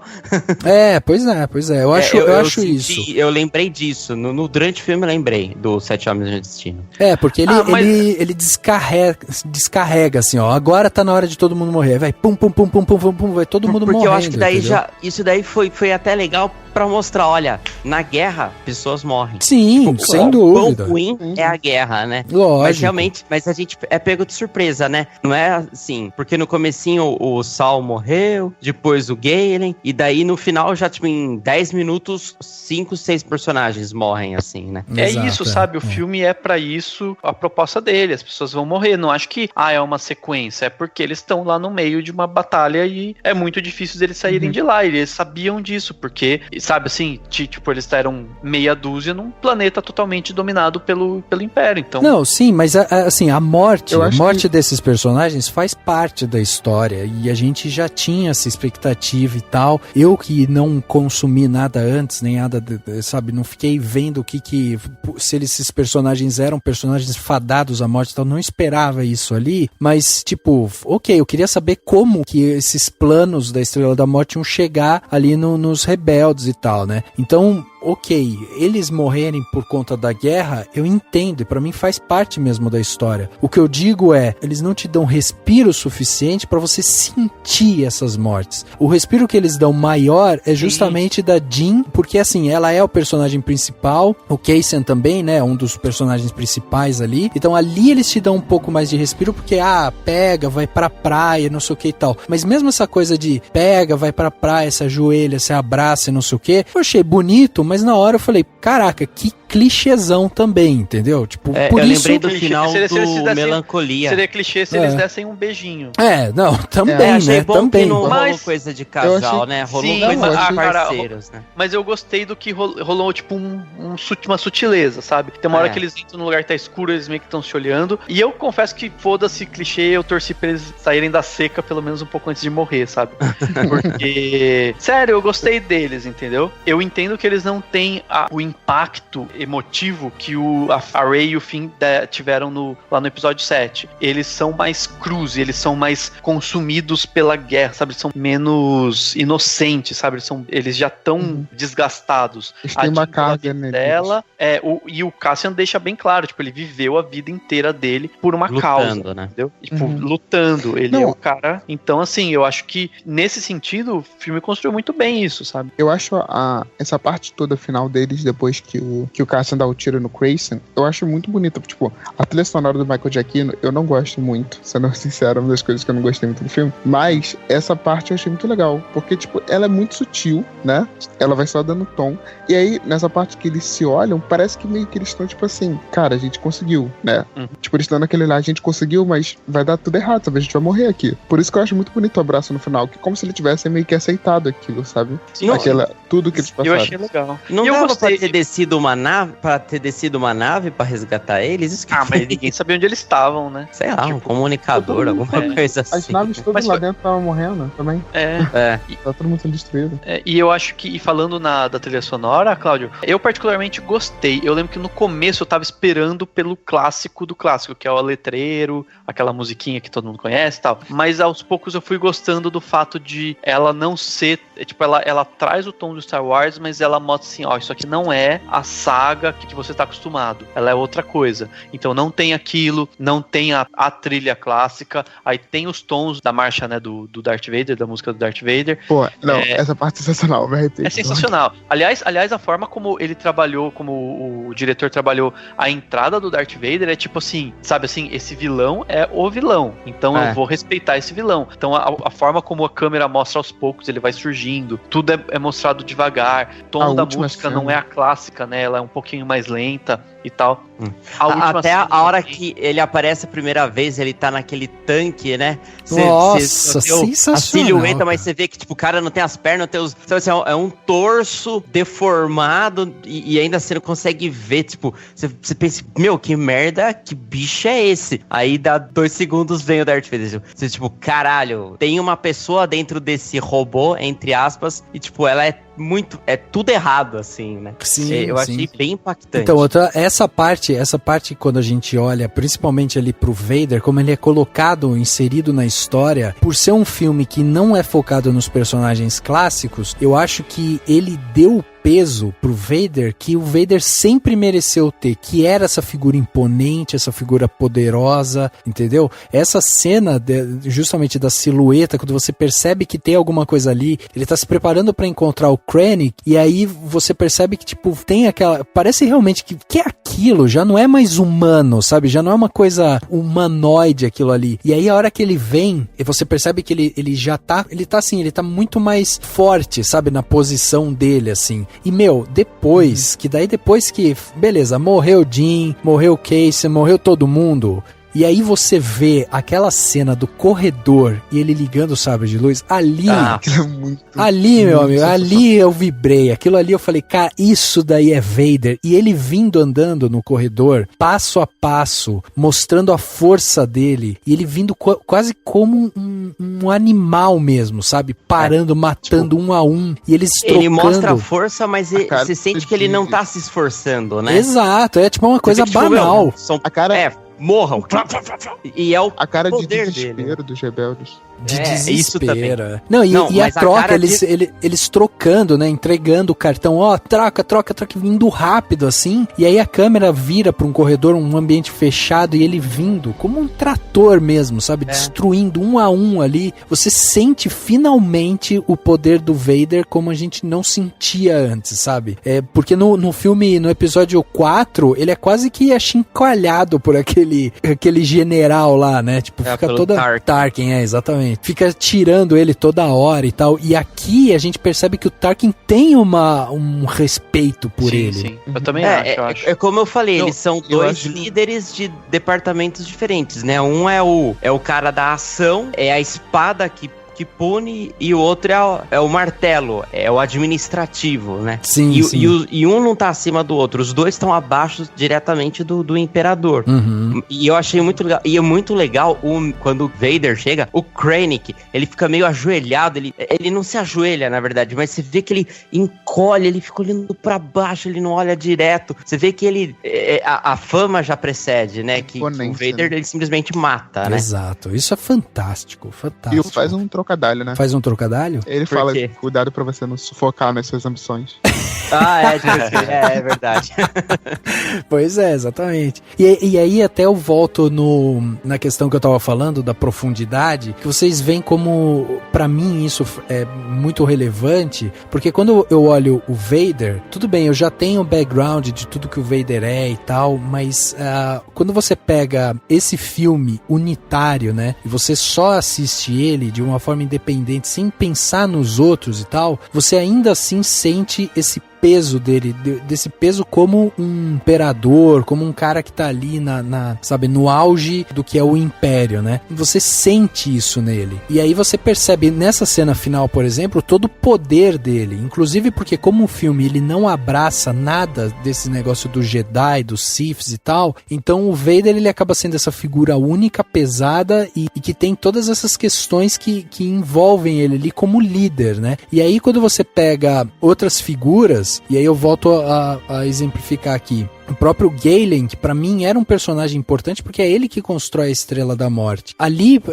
por isso que eu sinto falta, assim, de, tipo, ver o Galen, tipo, sofrendo, ou de eu entender que o Galen é realmente esse cara cientista, sei lá, construtor, um cara, tipo, que tá ali montando, mas é um cara, tipo, fora da média, sabe? Um cara que é extraordinário naquilo que ele faz. O filme não aborda isso, o filme só mostra o Krennic indo atrás dele, querendo ele pra construir e tal, mas não explora essa parte intelectual do Galen, sabe? Então você não sente realmente que ele tem esse peso pro Império, que ele era realmente um cara extraordinário, entendeu? Então é esse tipo de coisa que pra mim faltou no filme, essa imersão nesses personagens pra criar essa unidade do grupo ali que vai salvar e também de alguns personagens soltos, né? O próprio Krennic, ele é um personagem que, se a gente for pensar justamente na história do Star Wars, é aquilo que o Dani falou. É um personagem que ele acaba sendo também achincoalhado pelos superiores, ele só se ferra, ele só se dá mal, ele tenta argumentar e nunca consegue e tal. Então você percebe que o Star Wars tem um pouco disso com os vilões, né? Então, assim, pra mim faltava isso, sabe? Pro filme ser um filme muito bom, como algumas pessoas hoje estão dizendo que Rogue One, porra, é o melhor filme de Star Wars já feito e tal. Pra mim não é, pra mim ainda não é, e eu acho que ele não chegou perto ainda disso. Eu acho que ele ainda engatinhou em algumas coisas, mas eu acredito muito isso, principalmente essa direção, que pra mim o Gareth Edwards, ele já tinha mostrado que ele tem esse problema no desenvolvimento de personagens, justamente com Godzilla, sabe? Quando ele perde a mão nos personagens e tal. Então eu acho que é um pouco disso. O Gareth, ele é um diretor com uma veia muito forte pra ação. E a gente sente isso nos filmes dele. E ele traz a ação da Terra, ele leva a ação pro espaço, e tem cenas fantásticas de ação nesse filme, que a gente vê e sente mais essa parte de ação. Mas eu acho que pro Gareth falta um pouco mais dessa parte humanitária, sabe? Falta um pouco mais desse lado humano dos personagens, um pouco mais dessa sensibilidade ali pra gente se conectar mais com essa ação, entendeu? That's an impounded Imperial ship. What's your call sign, pilot? We have to go. It's Say something. Come on. Rogue? Rogue One. Rogue One? There is no Rogue One. Well, there is now. Rogue One. Pulling away. Pulling away.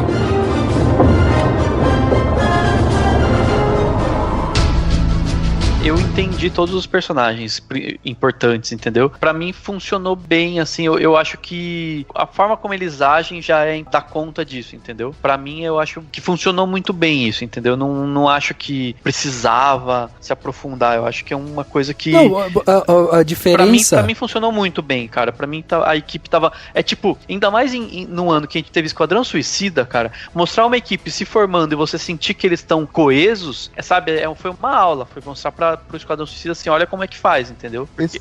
Porque em nenhum momento eles falaram, somos uma família, somos lindos e maravilhosos. Não, eles falaram, vamos lá, entendeu? Eu concordo. Então, mas aí que eu acho que é a grande diferença. Você tá trazendo aqui adjetivos de, nossa, foram muito bem, deram uma lição, entendeu? Eu não concordo com isso. Eu acho que eles foram ok, eles estão na média. Se você pega tantos outros filmes de grupo... Não, você falou aqui que eles foram muito bem...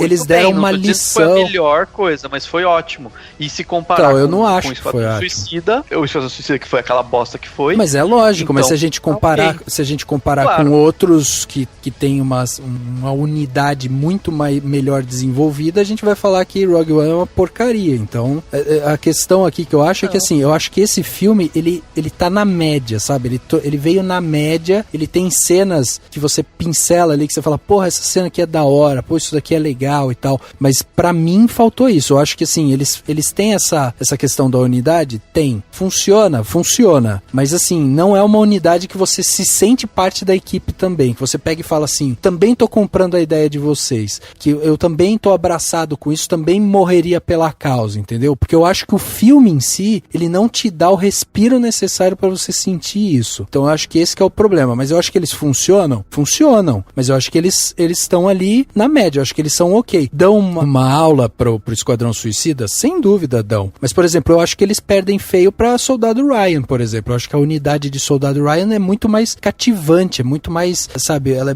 te abraça muito mais, você se sente muito mais parte daquela equipe, você sente, sabe, as dores deles e tal. Então eu acho que, por exemplo, pra Soldado Ryan eles perdem isso. Mas aqui eu acho que eles estão, sabe, na média, se tivesse um termômetro de 0 a 10, eu acho que eles estão em 5. Entendeu? Entendi. Eu acho que eles estão acima disso, mas tudo bem. Mas eu acho que esse filme tem muito mais elementos, não dá pra você trabalhar. E eu, particularmente, gosto quando abre-se margem pra uma certa... Você sente uma certa emoção, mas você abre margem pra, tipo, imaginar um pouco mais, entendeu? Não é aquela coisa de o cara ter uma foto da filha, sabe, no bolso, e antes de morrer ele olha e chora. Esse tipo de coisa. Tô dando uma exagerada, mas poderia ser, mas aí você cairia num melodrama ou num clichê que seria desnecessário e que ia tirar a gente do impacto do grupo, entendeu? Do tipo... Então, Dani, mas você entende? Tipo, até que eu falei... Você entende que você poderia ter isso? Um cara que... Aí, sei lá, o piloto, ele fala em algum momento, poderia falar em algum momento sobre a família dele. Sim, ou o cara que é cego contar como ele ficou cego, sabe? Sem Tem um dúvida. momento que ele fala, você sabe como eu fiquei cego? E aí você fica, meu Deus. Esse tipo de... Essa margem pra você não... Tipo, aquela coisa, você não precisa saber de tudo pra se sentir com essas pessoas, eu acho muito legal, entendeu? Eu acho que funciona a partir do momento em que a história não se propõe a contar a história, o draminha de cada um, mas sim mostrar que eles são um grupo e que enquanto grupo eles são importantes. Então, mas o que eu até exemplifiquei aqui, quando eu falei das minúcias, da gente trazer, tipo, detalhe de cena, tipo, vai destruir Jeddah, mostra gente morrendo, mostra, sabe, mostra mais esse lado, é esse lado humano que eu tô falando, que muitas vezes o Gareth Edwards ele perde. Quando ele fez Godzilla, ele fez a mesma coisa. Ele fazia o monstro entrando na cidade, destruindo tudo. Você não sente o terror no meio da cidade, você não vê as pessoas realmente sofrendo com aquilo. Então eu acho que isso é um erro dele, entendeu? É uma falha dele. E aí é esse tipo de minúcia que eu acho que falta. Eu não preciso saber a história, por que o cara ficou cego. Não preciso. Inclusive, quando a gente conta a história de um grupo, a gente sempre vai pegar na mão de um ou dois que vão te guiar pra dentro daquela história. Ok, não me importo com isso. Agora o que eu tô falando é assim, quando eu paro pra pensar na história da Jean, por exemplo, é o que eu falei, eu senti falta de eu perceber ela mais conectada com o pai, por exemplo. Então assim, o filme começa já com o pai sendo levado embora e você percebe que ela viu ali e tal. A mãe da Jean morre e depois que a mãe da Jean morre, você não não fala mais da mãe dela. Em momento nenhum ela pega e fala, pô, você matou minha mãe. Sabe, você não sente essa perda dela.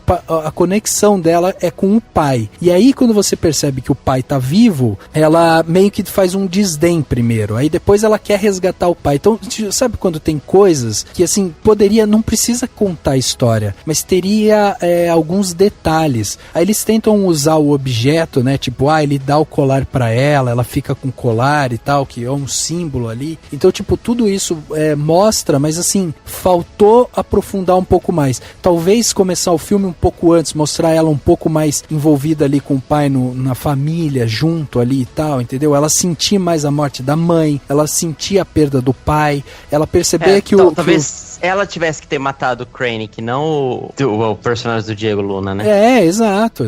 Tipo, alguma coisa, entendeu? Alguma coisa ali acontecer pra ressaltar isso. É isso que eu acho que falta. Por isso que quando eu falo que o meu problema com o Gareth Edwards é justamente essa parte humana, que eu acho que às vezes ele foca tanto na parte da ação que ele escorrega nessas coisas humanas, entendeu? E eu acho que essas questões humanas, elas são muito bem vistas porque elas vão trazer essa base, elas vão trazer mais profundidade pra ação. Porque daí quando eu vejo o grupo morrendo, quando eu vejo as pessoas ali e tal, eu pelo menos sinto, eu falo, pô, eu lembro que no começo do filme, ela era uma menina, ela perdeu a mãe, ela perdeu o pai, ela tinha essa conexão forte com o pai, não sei o que, entendeu? Então é isso que eu sinto falta. Mas você não concorda que, assim, eu entendo o que você tá apontando, até concordei com o Henrique, tipo, realmente poderia ter tido algum embate dela com o Krennic, mas eu não consigo ver isso como um problema grave, sabe? Uma coisa assim, meu Deus, entendeu? Tipo,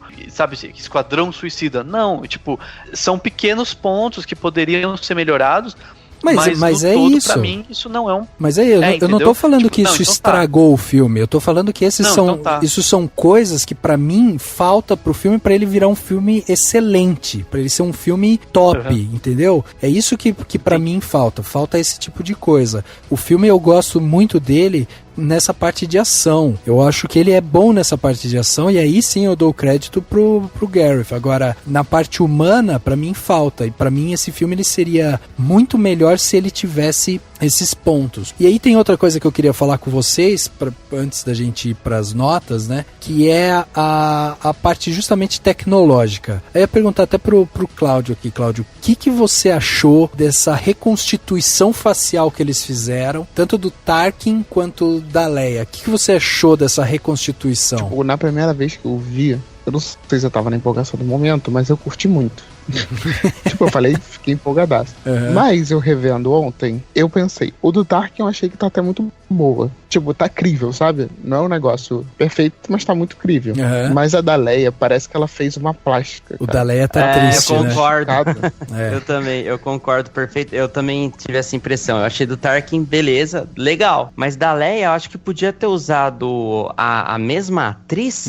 Só que assim, põe o penteado igualzinho da Princesa Leia, né, no comecinho do episódio 4. Ela já tava com aquele manto branco. E beleza, não precisava ter transformado o rosto dela digitalmente no rosto da Carrie Fisher novinha. Acho que deu uma destoada, assim. Foi uma falhazinha que me incomodou, assim. Mas foi um fanservice do caralho, né? Foi, sem dúvida. Parando pra analisar, você percebe esse probleminha, mas na hora lá na empolgação você dá um grito.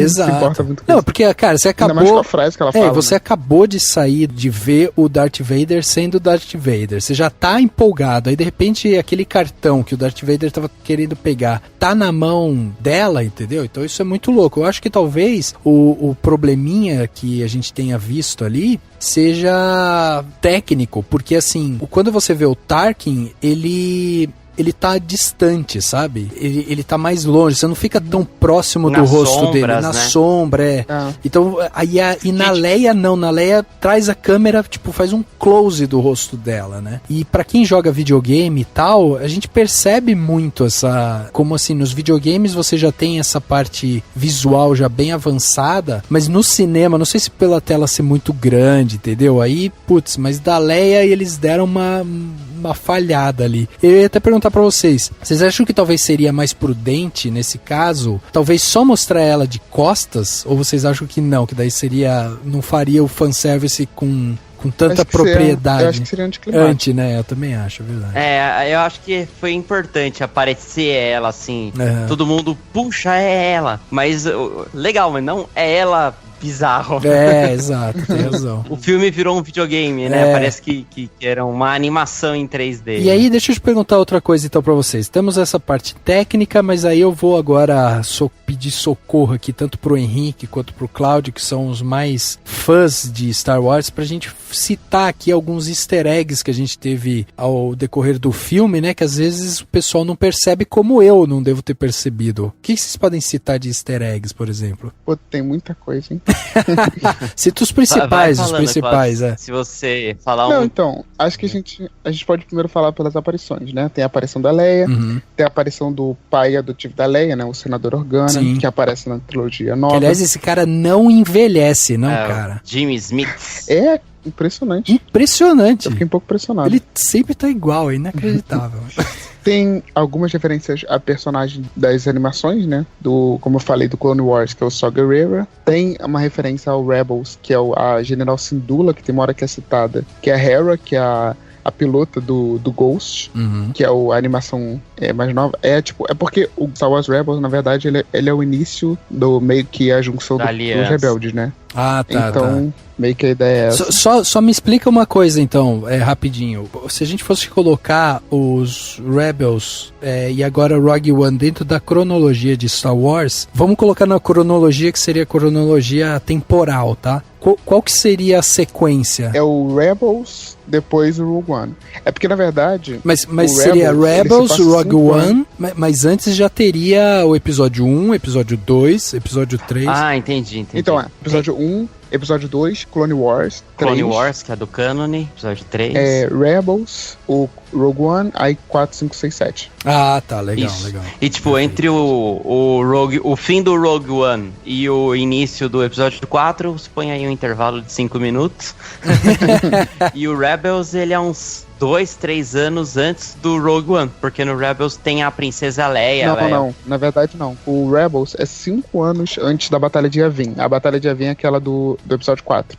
Então 5 anos. Então deve ser uns 5 anos antes aí, por aí. Porque não tem ainda muito tempo de diferença no episódio 4. Né? E para as pessoas saberem também, a gente vai ter um filme por ano, pelo menos até 2019, né? Então, 2017 vem o episódio 8, 2018 tem o filme do Han Solo, 2019 o episódio 9 e 2020 tem o filme do Boba Fett, aparentemente, ao que se indica. E já tem planos pra 2021 ter o filme do Yoda. Entendi. Eu não sei se é... Quer dizer, Star Wars é legal, mas eu fico com medo que fique um pouco como a Marvel, que tem trocentos bilhões de filmes e tal. Não sei se precisava fazer um filme solo pra cada personagem clássico. Eu acho que podiam criar novos personagens. O que eu tava pensando hoje podia fazer um filme Star Wars que o personagem principal seja um alien. Sim. É legal, uma raça diferente. E outra coisa, eles vão ter que, pra inovar, pra ter algum respiro, eles vão ter que fazer o que agora, só agora tá começando a fazer com os de super-herói, que é criar filmes de gênero. Então, tipo, o filme do Boba Fett pode ser um filme de espionagem, o filme do Han Solo pode ser uma comédia, ou tipo de cowboy, alguma coisa assim. Pode ter referência a western e tal. Eles têm que fazer isso, porque senão aí cansa mesmo, né? Uma hora que um easter egg que eu achei muito da hora é quando a Jean e o Cassian, eles estão em Jeddah, ela tromba com um alienígena que tem tipo um papo vermelho atrás e um outro cara narigudo, tipo, vamos sair daqui, não sei o que, sabe? E eles são aqueles... o Pão da Baba e o outro eu não lembro o nome, é o Cornelius alguma coisa. Dr. Cornelius, né? Acho que o personagem chama. Que são aqueles personagens que aparecem no episódio 4, que vão, tipo, ficam provocando o Luke. Aí o Obi-Wan aparece e, tipo, arranca o braço de um deles. Na cena da cantina, né? É verdade, 4. É verdade. Um pouquinho antes deles irem conhecer o Han Solo, né? Sim. Eles começam a provocar o Luke. Daí, tanto é que um amigo meu no cinema falou, tipo, a galáxia é como cidadezinhas perto, né? Tipo, você tá num planeta tal, você cruza com os caras conhecidos. Outra aparição legal, mas aí é bem mais descarada, né? É a da Mon Mothma, né? Que é senadora, é uma das líderes do Aliança Rebelde. Sim. Aquela que é vestida toda de branco, né? Sim. Isso, também é uma pessoa que não envelhece, né? Ela é interpretada agora pela Genevieve O'Halley. E é legal, porque desde 83, que saiu o Retorno de Jedi, já tinha uma mulher numa posição forte, porque ela é a líder da Aliança Rebelde, né? Uma mulher. Isso, ela e a Leia são as duas líderes. Isso desde de 83, 77, é bem legal pensar por esse lado, né? Aí tem os easter eggs menores, né? Tem umas coisas mais diferentes. Tem a hora que a Mon Mothma fala pro Bail Organa, e aquele seu amigo Jedi lá, que lutou com... Caralho! Obi-Wan, né? Meu Obi-Wan Kenobi. E depois ele cita que ela fala que tem que ser alguém confiável, né? Que vai deixar as coisas. Aí ele fala que tem alguém que ele ia confiar a vida, né? Ele vai confiar a vida a ela. E que ele tá citando a Leia. Isso. Essas coisas são muito legais, assim. E depois coroa com chave de ouro mostrando mesmo a Leia. Sim. Tem o xadrez lá que aparece no episódio 4, só que em vida real, né? O xadrez que o Chewie joga com R2. Era com os bonecos tipo de massinha, né? Isso. Visualmente, né? Tem muita coisa, isso que é interessante. Não, uma das coisas que eu achei muito legal e que, tipo, eu fiquei até um pouco impressionado de terem colocado. Porque na cena em Scarif, tem uma hora que tem 2 troopers conversando. E eles estão falando sobre a série T-15, né? Que é das naves. Ela tinha sido acabada. Que eles estão conversando lá, né? Que acaba que logo depois eles tomam um choquezinho. Essa nave, a T-15, é quando... Vocês lembram no episódio 4? Tem uma hora que quando o Luke tá com o R2 e o C-3PO, que eles estão conversando ali na casa do tio de Luke. E aí tem uma hora que o Luke tá brincando com uma nave, né? Essa nave é a T-15. Nossa, isso é o easter egg do easter egg. Sim. Tem uma hora que aparece o R2-D2 e C-3PO, tipo, 2 segundos só pra falar que eles são os únicos personagens que apareceram em todos os filmes. Exatamente. Tá aqui. State your name for the record. Jyn Erso. Forgery of Imperial documents. Possession of stolen property. Aggravated assault. Resisting arrest. On your own from the age of 15. Reckless, aggressive, and undisciplined. This is a rebellion, isn't it? I rebel.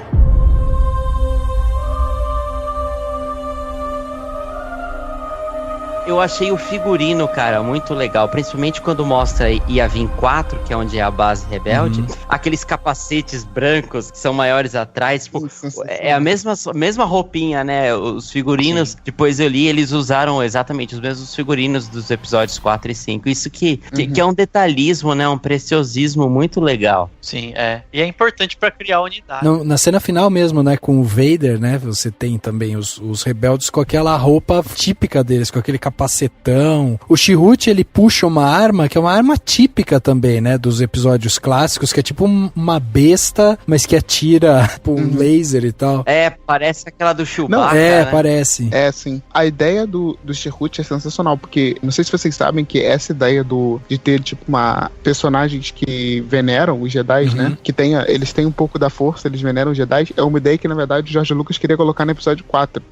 Queria colocar legal. Em Tatooine. Mas acabou que não foi utilizada. E aí utilizaram aqui agora. E aí acho que eles tipo, meio que pegaram isso junto, porque a frase lá que a gente ficou clássica, né? Que a força esteja com você. Na primeira versão de George Lucas era que a força dos outros esteja com você. E é a primeira frase que o Chirrut tá falando. Ele tá falando com a Jyn, aí ele fala que a força dos outros esteja com você. É verdade. E é muito legal ver um ator assim de filme de ação, de Kung Fu, né? Lutando assim contra os Stormtroopers e tal. Tipo, ele é bem conhecido pelo Ip Man, pelo filme Hero, né? Principalmente eu acho que pelo Ip Man, que é puta filme legal. Tipo, o Ip Man foi o mestre do Bruce Lee. E ele foi praticar o Wing Chun, né? E, ele lutando com o bastão, assim, nossa, eu achei muito legal. E a amizade do Chirrut com o Baze é aquela amizade entre dois homens, aquela amizade leal, a lealdade me lembrou bastante o Frodo e o Sam, de estar junto até a morte. Eu lembrei bastante do Frodo e do Sam, vendo os dois, assim. Puta, achei muito da hora isso daí também. Sim, é bem legal. E até a questão, a parte cômica, né? Tipo, tem um ou dois momentos do Chihut que ele faz uma piada e tem, claro, as piadas lá do K2, né? Kate Vessel. E, tipo, eu achei muito legal, porque são piadas, não são, tipo, do nada uma piada, são super dentro da trama e são um pouco ásperas em alguns momentos, que combina também com a trama, não é aquela piada que te tira da jogada, entendeu? Te tira do filme. Eu achei uma piada, tipo, meio aquela piada alívio cômico e não alívio cômico. Sim, sim. Tipo, porque ela é orgânica. Mas ela não parece forçada, né? Então vamos lá. Pra gente classificar esse filme, né? Dar aquela nota final, pra gente colocar aqui na galeria do Cinemação. Vamos lá pras notas que vão classificar Rogue One dentro da nossa cinebiografia aqui do Cinemação, né? Como diria a Grécia, amei! 2 estrelas. Exatamente. Vamos lá, Henrique, começa com você então. Diz pra gente de 0 a 5 o quanto que você vai dar pra Rogue One, uma história Star Wars. Cara, eu vou dar 4 claquetes e meia. 4,5, olha aí. O meio você pegou meio no pulo aí, hein? 4. Eu tinha pensado bastante em dar 5. Mas eu acho que o 5 eu daria mais pro episódio 4 e 5, né? Que acho que são os meus preferidos, acho que tem menos probleminhas assim. E até foram a pedra angular, né, de toda a estrutura do filme. Então eu tirei meio ponto, principalmente pela questão da interação entre os personagens, da gente sentir aquele vínculo afetivo maior. Na montagem, na parte da guerra, né, na parte final do filme, eu achei um pouco confuso, tipo assim, teve uma hora que mostrou uma cena, uma nave vindo e atirando, aí cortou pra 2 outros personagens no meio da selva lutando, e daí voltou pra cena da nave, daqueles tiros que uma nave X tinha dado, acertando a outra nave do Império, sabe assim, ficou muito atrapalhado, eu achei. Entendi. Podiam ter cenas mais longas, estrutura uma batalha aqui, aí corta pra outra, daí volta pra inicial, mas eu achei que ficou muito cortado, isso me incomodou. A partir do CG da Leia também eu achei que foi meio falha, e daí eu também tiro um pouquinho de ponto por conta disso. Mas acho que 4,5, assim, é um filme muito bom, cara. Realmente foi se não o melhor, um dos melhores filmes do ano que eu assisti aí. Daí quem quiser pega os grandes blockbusters que a gente gravou podcast. Pra você, Rogue One, por exemplo, tá acima de episódio 7, por exemplo? Cara, em alguns aspectos acho que sim. Se não me engano, eu dei até 4 claquetes pro episódio 7. O Rogue One, ele foi mais inovador. O episódio 7, a gente falou disso no episódio lá, ele repetiu muito a trama, né? Eles simplesmente fizeram uma Estrela da Morte maior. Nesse não, ele teve uma coisa mais inédita, que foi, a gente não vai destruir a arma principal, a gente vai pegar o plano pra, sabe, ele foi mais encaixadinho. Eu acho que sim, eu acho que o 4,5 pra Rogue One é uma nota justa pra mim, assim como o 4 Despertar da Força. Legal. É um filme, assim, legal. Uma coisa que a gente não falou e que eu assustei um pouco no começo, mas depois eu vi que não ia ser tanto, eu acho legal falar. Quando começou a aparecer, no começo do filme, toda vez que apareceu um planeta novo, eu escrevi o nome do planeta do ladinho. Uma coisa que eu falei, será que vai aparecer um monte de lugares e vai ficar passando um monte de informação, como foi no filme do Warcraft? Eu fiquei um pouco com a antena ligada. Depois que eu vi que não teve muito disso, que foram apenas 3, 4 planetas, ou contando com aquele entreposto comercial, e era só pra gente conhecer o nome, eu achei legal. Que foi o que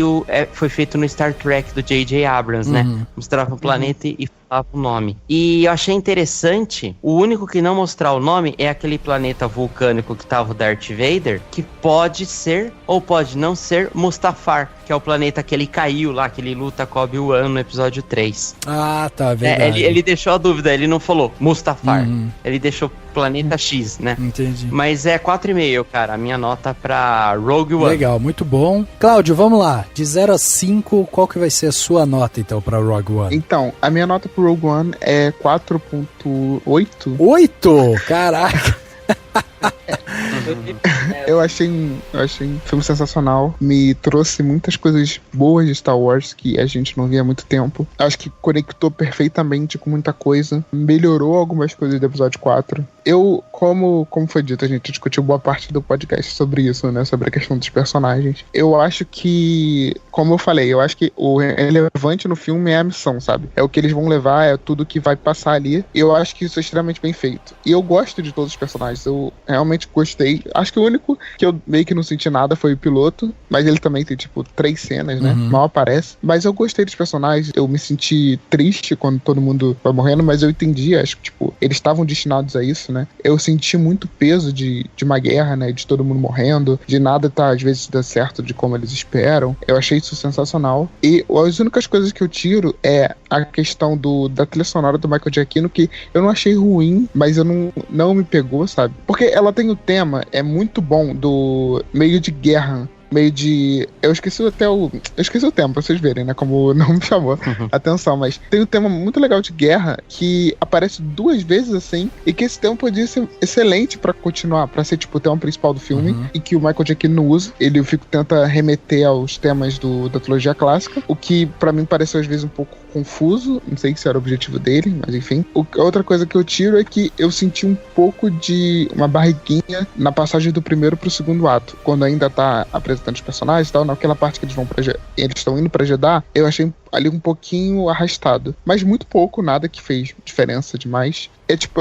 É um deleite para os fãs de Star Wars, para quem acompanhou tantos anos a franquia, para quem gosta muito. É um filme perfeito pros fãs, sabe? É um filme que é o presente de Natal que a Lucasfilm está dando para os fãs. Legal, muito bom. 4.8, então tá aqui registrada a nota, e vamos pra do Dani, né, Dani? Você que saiu vibrando com o filme, Dani. Cara, eu vou manter a mesma nota do Henrique, eu vou dar 4,5. Porque eu acho que pra mim foi um filme eficiente em tudo que ele se propõe. Eu gosto muito da questão política que tá na subtrama. Tem gente que não vai se ligar nisso, mas eu acho que é muito importante, é muito interessante. Até eu compartilhei no Facebook a piadinha, né, do cara falando mal de manifestante na vida real e adorando Star Wars, né?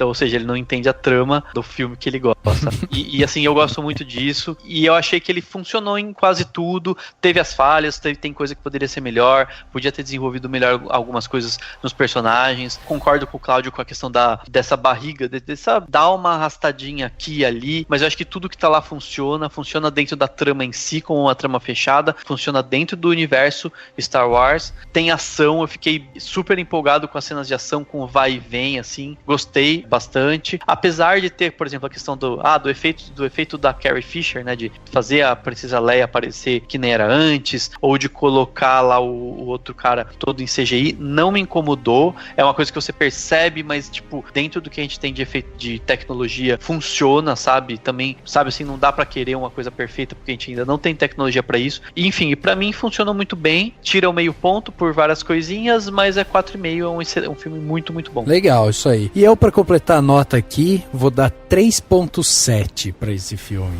Uma nota que eu acho que ela fica acima da média. Como eu falei, eu acho que esse filme todo, ele é muito na média, então já tava garantido aqui, pelo menos 2,5 eu já tava garantindo. Aí eu dou alguns pontos a mais, principalmente pela parte final, e eu tiro muitos pontos, principalmente por conta da profundidade que eu bati tanto aqui, né, que eu acho que falta esse carinho, falta um pouco desse cuidado, principalmente do Gareth Edwards, e eu acho que precisa disso pro filme ter mais conexão com o público em geral e tal. Então essa é a minha reclamação do filme. Eu dou esses 3.7, que sobe um pouco, principalmente pela parte final. Eu achei que, assim, eu dou muitos pontos, principalmente como foi colocado o Vader, e eu acho que isso foi muito bacana mesmo. Eu acho que o resto do filme, ele se mantém numa toada muito similar, assim, então não vejo grandes momentos do filme, grandes momentos de emoção, nem grandes discussões, assim, por trás dele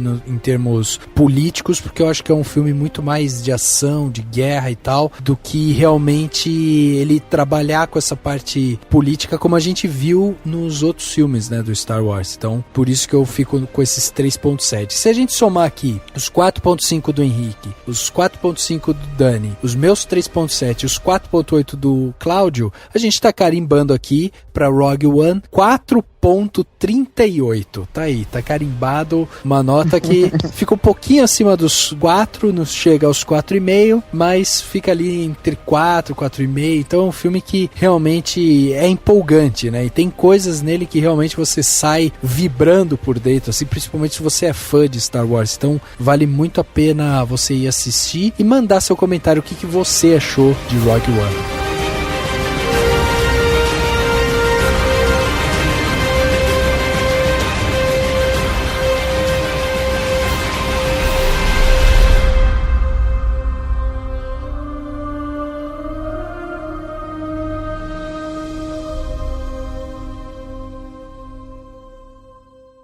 Lately I've been losing sleep, dreaming about the things that we could be.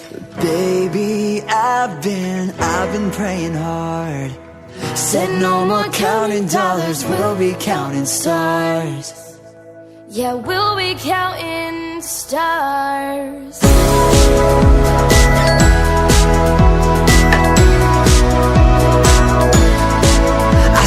Chegando ao final de mais um podcast, agora o último podcast de 2016, e a gente encerra com chave de ouro falando aqui sobre o Rogue One, essa história que se passa lá no universo de Star Wars, com o Cláudio do Senta aí Cast, né, Cláudio? Cláudio, como é que tá o projeto? A gente pode esperar um 2017 de muito Cláudio em áudio? Então, a gente, decorrer desse ano, acabou que o podcast ficou um pouco de lado, mas ano que vem vai voltar com tudo. O primeiro podcast de janeiro já sobre a Comic Con, vou falar um pouquinho. Mas o ano que vem a gente tá prometendo, tem uns projetos legais, e a gente espera que vocês do Cinemação possam participar, sempre que der. Legal, show. Legal, muito bom. É isso aí, a gente tem que agradecer aqui então, né, mais um episódio gravado. Fica aqui encerrada a nossa 5ª temporada do podcast Cinemação. Pro ano que vem estaremos de volta. Agradecer aqui também a presença do Henrique, mais uma vez, gravando e dando suas opiniões contundentes, né, sobre o mundo do entretenimento, Henrique. Valeu, Rafa, pelo convite, e agora vamos rumo à próxima temporada, dá uma descansadinha aí, mas tamo junto, conta comigo e que a força esteja com você. Muito bom, muito bom. É isso aí, gente, muito obrigado todo mundo. Eu quero agradecer o Cláudio, até não foi programado, mas o Cláudio participou do primeiro podcast de 2016, então olha aí, participou do primeiro e do último do ano. Fora o Star Trek, eu tava vendo aqui, fora o Star Trek, o Clube dos 5 foi até em 2015. Mas é isso aí, obrigado todo mundo, obrigado por acompanhar a gente por esse ano. Junte-se ao lado da força que lhe couber melhor e defenda o seu lado da força e comente no podcast, e é isso aí, até o ano que vem. É isso aí, o podcast Cinemação número 211 fica por aqui e a gente se vê no próximo.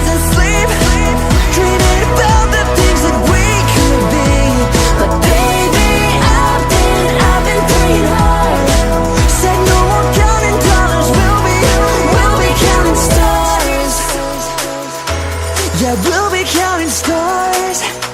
Whoa. Lately I've been losing sleep, dreaming about the things that we could be. Lately I've been praying hard. Said no more counting dollars, we'll be counting stars. I've been losing sleep, dreaming about the things that we could be. Baby, I've been praying hard. Said no more counting dollars, we'll be counting stars.